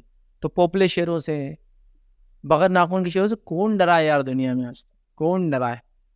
کس کو ڈراؤ گے تم دہاڑ بھی لگاؤ گے تو لوگ خالی ہنسیں گے کہ یار یہ کیا, اس کو ڈینچر لگاؤ, لا کے نقلی داتا لگاؤ اس شیر کو, چلا بھی رہا تو دوسرا نہیں. یہ حالت ہے. کیا ہے, اپنا دبدبہ قائم رکھنے کے لیے کچھ چیزیں جو آپ کی علامت ہوتی ہے, ان علامتوں کو آپ کو اپنانا پڑتا ہے. تو آپ کے پاس کیا ہے ایسا جس سے لوگ آپ سے ڈرے؟ آپ کے پاس کیا ہے جس سے لوگ آپ سے کمپرومائز کریں؟ آپ کے پاس کیا ہے جس سے آپ پر گرنے والے بم کو آپ روک سکیں؟ آپ کے پاس کیا ہے, سمجھاؤ نا آپ. اب وہ حماس نے کیا کیا, یہ کیا ہے, میں وہ سیاست میں نہیں جانا چاہتا ہوں. میں نے غیر سیاسی آپ کو موقع میں رکھا. میں سیاست میں غیر ہے کہ حماس کس کا چھوڑا ہوا ہے اور کس کا پالا ہوا ہے, فلاں کون کیا ہے, میں اس کے چکر میں جا ہی نہیں رہا ہوں. یہاں سے میں وہ سیاست میں جا ہی نہیں رہا ہوں. ہمارا سیاسی شعور اتنا کمزور ہے کہ ہم کچھ بھی حقیقت بھی پیش کریں گے تو لوگ کہیں ہاں ان کو کوئی تکلیف نہیں نا, ان کے بچے مارے نہیں گئے. حقیقت کو بھی سمجھنا ہوتا ہے. یہ جب سیاسی شعور انسان ڈیولپ کرتا ہے, ماحول دیکھتا ہے, پڑھتا ہے, حقیقت کو جانتا ہے. احساسات میں بہہ جانا آسان ہے, میں آپ سب بہہ سکتے ہیں احساسات. حقیقتوں کو جب آپ دیکھیں گے تو حقیقت الگ ہے. ورلڈ پالیٹکس ایک الگ لیول پر چلتی ہے, وہ آپ سمجھ بھی نہیں پائیں. سمجھنے کے لیے ذہن ہونا چاہیے, اور لوگ وہاں تک آپ کو پہنچنے نہیں دینا چاہتے کہ آپ کبھی سمجھیں دنیا کی سیاست چلتی کیسا ہے, کیا ہوتا ہے اس کے اندر. بہرحال اللہ تعالیٰ رحم کرے. بس دعا یہ کر سکتا ہوں کہ اللہ تعالیٰ مسلمانوں کو اس چیز کے شعور دے کہ ایسے حالات مسلمانوں پر دنیا میں کہیں بھی نہ آئیں. یہ ایک ملک نہیں, کہیں نہ آئیں, کیونکہ انسانی جان ہے, چاہے کس ملک اور کس سرزمین پر ہو, ہمارے لیے سیم ویلیو ہے اس کی. حتیٰ کہ ایک نان مسلم کی, معصوم کی جان بھی ہمارے لیے وہ ویلیو رکھتی ہے. یہ تو اللہ رب العزت نے وَلَقَدْ كَرَّمْنَا بَنِي آدم, آدم کی اولاد کو عزت بخشی ہے, اس کی جان کی بہت ویلیو ہے. کسی نے ایک جان کو بنا کسی وجہ کے لے لیا, کہا نا قرآن نے, جس نے ایک جان کو بنا کسی وجہ کے لے لیا اس نے ساری انسانیت کو مارا. ایسا گناہ ہے. یہاں مسلم اور نان مسلم کا فرق نہیں کیا. ہر جان پریشیس اور مقدس ہے ہمارے لیے. کوئی بھی جان ہو سکتی ہے, کسی بھی بچے کی جان ہو سکتی ہے, کسی معصوم, کسی عورت, کسی مذہب اور کسی کو ماننے والی ہو سکتی ہے, لیکن وہ مقدس ہے. ہم نے تو مظلوموں کی مدد کے لیے کھڑے ہونا چاہیے, ظالم کو روکنا چاہیے, ظالم نے ہماری وجود سے ڈرنا چاہیے, ہماری موجودگی میں انہوں نے بھاگنا چاہیے. افسوس کی بات ہے کہ اللہ کا کلام اور نبی اکرم صلی اللہ علیہ وسلم کا مکمل طور سے شریعت موجود ہے, اور اس کے باوجود ہم لوگ ذلیل ہو رہے ہیں. اس کا مطلب کہیں نہ کہیں ہم نے صحیح مانا نہیں اس چیز کو, اور ہم کو اپنے آپ کو تبدیل کرنے کی سخت ضرورت ہے. میں ایکسٹریمزم فالو کرو, ٹیررزم کو اختیار کرو, ہتھیار اٹھا لو نہیں کہہ رہا ہوں. میں کہہ رہا ہوں کہ رائٹ کائنڈ آف چیزوں کو کرو. ایک پولیس والا بھی ہتھیار لے کے کھڑے ہوتا ہے, اور ایک ٹیررسٹ بھی ہتھیار لے کے کھڑے ہوتا ہے. ایک ٹیررسٹ کو دیکھ کے آپ ڈسرسپیکٹ کرتے ہیں, اس کو ظالم, جابر, خونی, درندہ, بربر کہتے ہیں, اور یہیں ایک پولیس والے کو وہ بھی ہتھیار لے کھڑا ہے, آپ اس کو انصاف پسند, ایک اچھا انسان, اور اس کو محافظ کہتے ہیں. کیوں؟ یہ فرق ہے دونوں کی آئیڈیالوجی میں.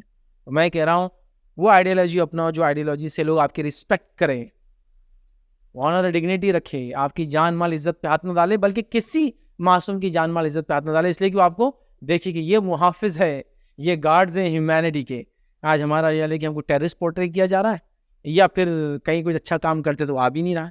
لہٰذا ہم کو واپس اپنا وقار اگر کھویا ہوا لینا ہے, اس کے لیے انتھک محنت ہے. اللہ کی کتاب, اس کی شریعت کو تھامنا ہے, ہر احکام کو اہمیت دینا ہے, اپنی جان مال عزت کی حفاظت کی جتنی باتوں اس پہ اول عمل کرنا ہے, اور اپنے آپ کو اس مقام پہ لے جانا ہے جو نبی کریم صلی اللہ علیہ وسلم اور اس کے بعد کے صحابہ تابعین طبع تابعین سے لے کر 200 سال پہلے تک مسلمانوں کی عزت مقام اور ایک دبدبہ تھا، یاد رکھیے، جس میں لوگ ان کے موجودگی میں ظلم کرنے سے باز آتے تھے اور ڈرتے تھے کہ مسلمان ہمارے ظلم کو روک دیں گے، بلکہ یہ ظلم کے خلاف ہمارے سامنے آ کے کھڑے ہو جائیں گے۔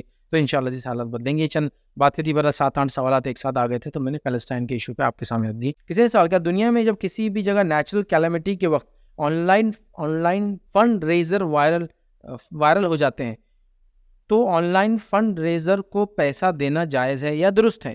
سوال ہے، مطلب کسی دنیا میں کوئی کیلامٹی ہوتی ہے تو فنڈ ریزنگ ہوتی ہے آن لائن، تو ان کا سوال ہے کہ فنڈ ریزنگ جو آن لائن ہوتی ہے اس میں دینا جائز ہے نہیں جائز ہے؟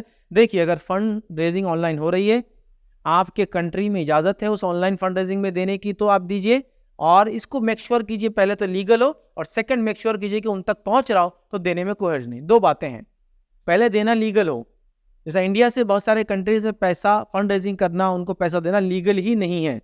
ہم بھی فنڈ ریزنگ دوسروں سے نہیں کروا سکتے، فارن فنڈنگ انڈیا میں نہیں لے سکتے ہم ڈائریکٹ، نہ کوئی انڈیویجول لے سکتا نہ کوئی این جی او، جب تک کہ گورنمنٹ کی پرمیشن نہ ہو۔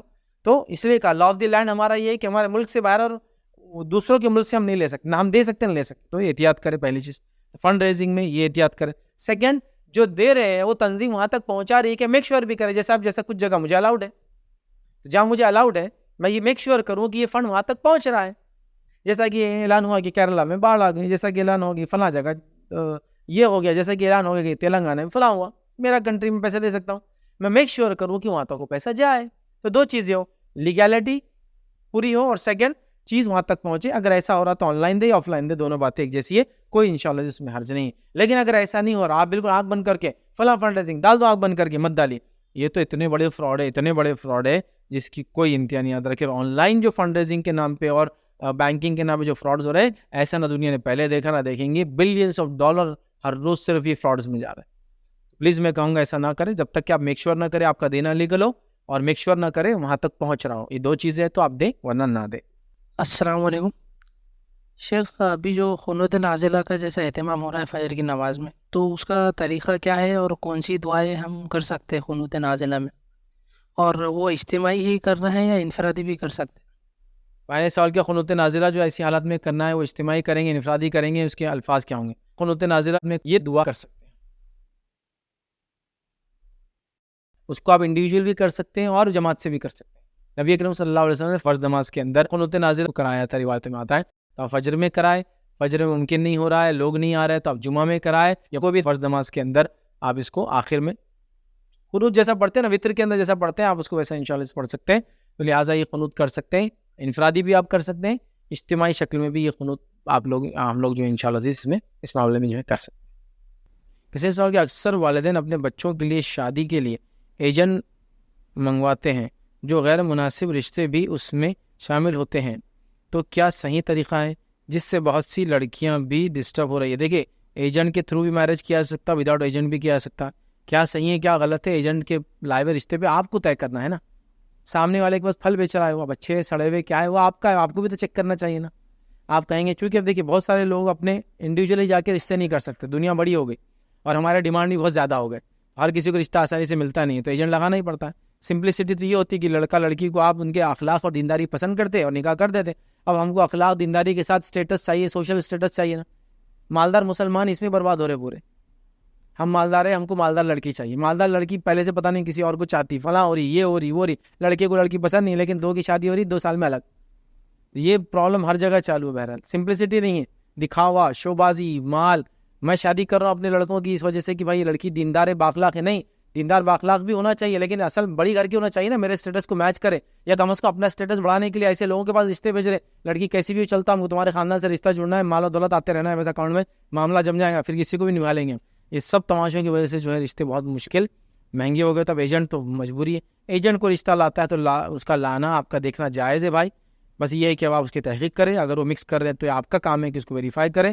ہم اس کی وجہ سے یہ روک نہیں سکتے کہ بھائی کوئی ایجنٹ نہ بنے، مشاطہ بولتے ہیں نا اس کو ہم، وہ نہ کرے، وہ کریں گے، آپ کا کام ہے اس کو ویریفائی کریں۔ اب لڑکیوں کے ڈسٹرب ہو رہی تو کیا کریں گے، لڑکیاں ڈسٹرب ہو رہی، والدین اپنے ڈیمانڈ کم کریں، لڑکے والے سب نے دیکھی، سب نے کہیں نہ کہیں سب کے طرف سے پرابلم ہوا اور سب اس میں پھنسے، اللہ رحم کرے۔ بہرحال شادیوں کے معاملے میں تو مسلمانوں کے بد سے بدترین حالات ہوتے چلے جا رہے ہیں، دعائی کی جا سکتی ہے اللہ سے کہ اللہ معاملہ وہ کرے۔ حالات اتنے بد سے بدتر ہے کہ 100 میں سے 50 سے 60 70 میرجز جس کو کہیں گے نا ڈسٹربڈ ہے, رائٹ ڈائریکشن میں نہیں چل رہی ہے, اور 30 to 40 1 سے 1.5 سال میں طلاقیں ہو جا رہی %. یہ ابھی ہمارے ملک میں بھی یہ حال چل رہا ہے.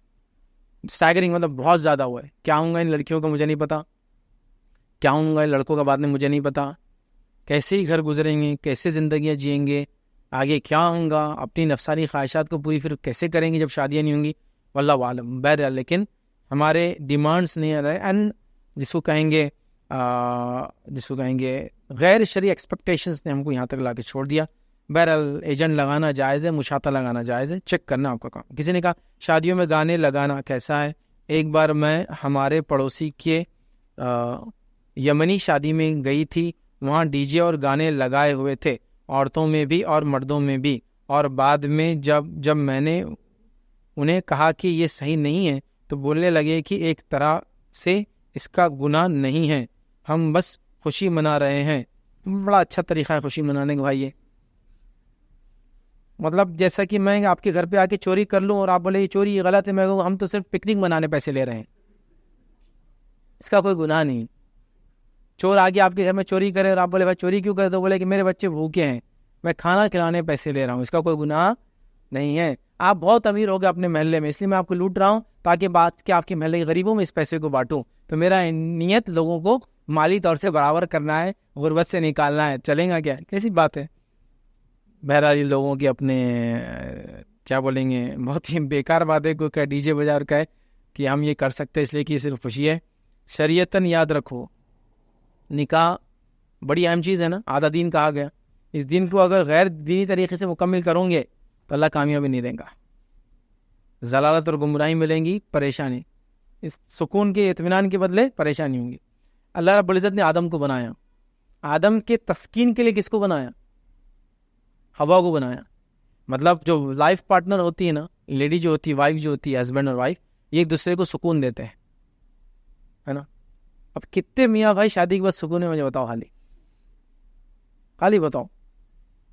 شادی کے 6 مہینے بعد بول رہا ہوں امی کے پاس جاؤ نا, تو 1 مہینہ رہو, I don't have any problem, میرا کوئی سیکنڈ میرج کا انٹینٹ بھی نہیں ہے. تم ماشاء اللہ کافی سے زیادہ ہو, بس جاؤ, چھوڑ کے خوش ہو رہا ہو. مطلب بیوی کو چھوڑ کر آ رہا تو ایسی خوشیاں منائی جا رہی کہ کسی کو انتہا نہیں. بھائی کہاں ہے بھائی گھر پہ ہوں, کیسے بھائی وغیرہ, ارے وہ نہیں ہے تو گھر پہ ہوں, اکیلا ہوں, مست انجوائے کر رہا ہوں, 3 دن کی چھٹی ملی بھائی, ابھی تو چھٹی ملی, اتنے سالوں سے چھٹی نہیں ملی. تو یہ حال ہے, کیوں ہو رہا ہے؟ چونکہ وہ سکون کا ذریعہ نہیں ہے. اختلافات, ایکسپیکٹیشنز, غیر شرعی اعمال سب برباد ہو گئے, سسٹم کرپٹ ہو گئے, ہے نا. شادی کرائی جا رہی اسٹیٹس کے لیے فلاں. بہرحال یہ ڈی جے وی جے تو یہ بہت ہی بری چیز ہے. اگر شادی کے اندر لڑکیاں خوشی سے دف بجا لے اور گیت گا لے, جائز ہے. دف سمجھتے ہیں نا, ایک انسٹرومنٹ ہے, ایک ہاتھ سے بجایا جاتا ہے, ایک ہاتھ طرف سے لیدر ہوتا ہے ریپڈ, ایک گول لکڑی کے اوپر, دوسری طرف سے ڈھول کے ایسا نہیں ہوتا, ڈھول کا ہاف پارٹ ہے سمجھو, بڑا ہوتا ہے. شادی کے اندر آپ نے فرمایا کہ جائز اور ناجائز شادی کا یہ فرق ہے کہ اس کا اظہار کیا جاتا ہے خوشی کر کے, تو اتنا کر سکتے ہیں آپ, بس ہو گیا ہی, اس کے علاوہ کچھ نہیں ہے. ڈی جے پی جے میں تو میوزک آ گئی نا, اور یہ مردوں میں عورتوں میں تو خالی عورتیں اپنے اندر بجا لیں, آواز وغیرہ مردوں تک آ جائے, اس میں کوئی مسئلہ نہیں. گھر کی جو مرد اندر ہوتے سن لے, کوئی مسئلہ نہیں. لیکن باقی ڈی جے میوزکس اور یہ گانے بجانے شریعتاً بالکل درست اور جائز نہیں ہے, جو ہم اس معاملے میں ہمیں بہت زیادہ احتیاط کرنے کی ضرورت ہے. اسی پر اپنی بات کو ختم کریں گے. وآخر دعوانا الحمد للہ رب العالمین. سبحان ربک رب العزت عما یصفون وسلام علی المرسلین والحمد للہ رب العالمین.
السلام علیکم. آپ بھی ہمارے اس کام میں تعاون کریں اپنی زکات و صدقات کے ذریعے. ڈونیشن ڈیٹیلز کے لیے ڈونیٹ پر کلک کریں. اگر آپ کو ہمارے ویڈیوز پسند آئے ہیں تو اسے شیئر کریں اور ثواب کے حقدار بنیں. روزانہ ہمارے ویڈیوز کو پانے کے لیے ہمارے یوٹیوب چینل کو سبسکرائب کریں اور بیل آئکن دبائیں. ہم سے دیگر سوشل میڈیا پر جڑنے کے لیے ویڈیو میں دیے گئے آئی ڈی کو سرچ کریں. جزاک اللہ.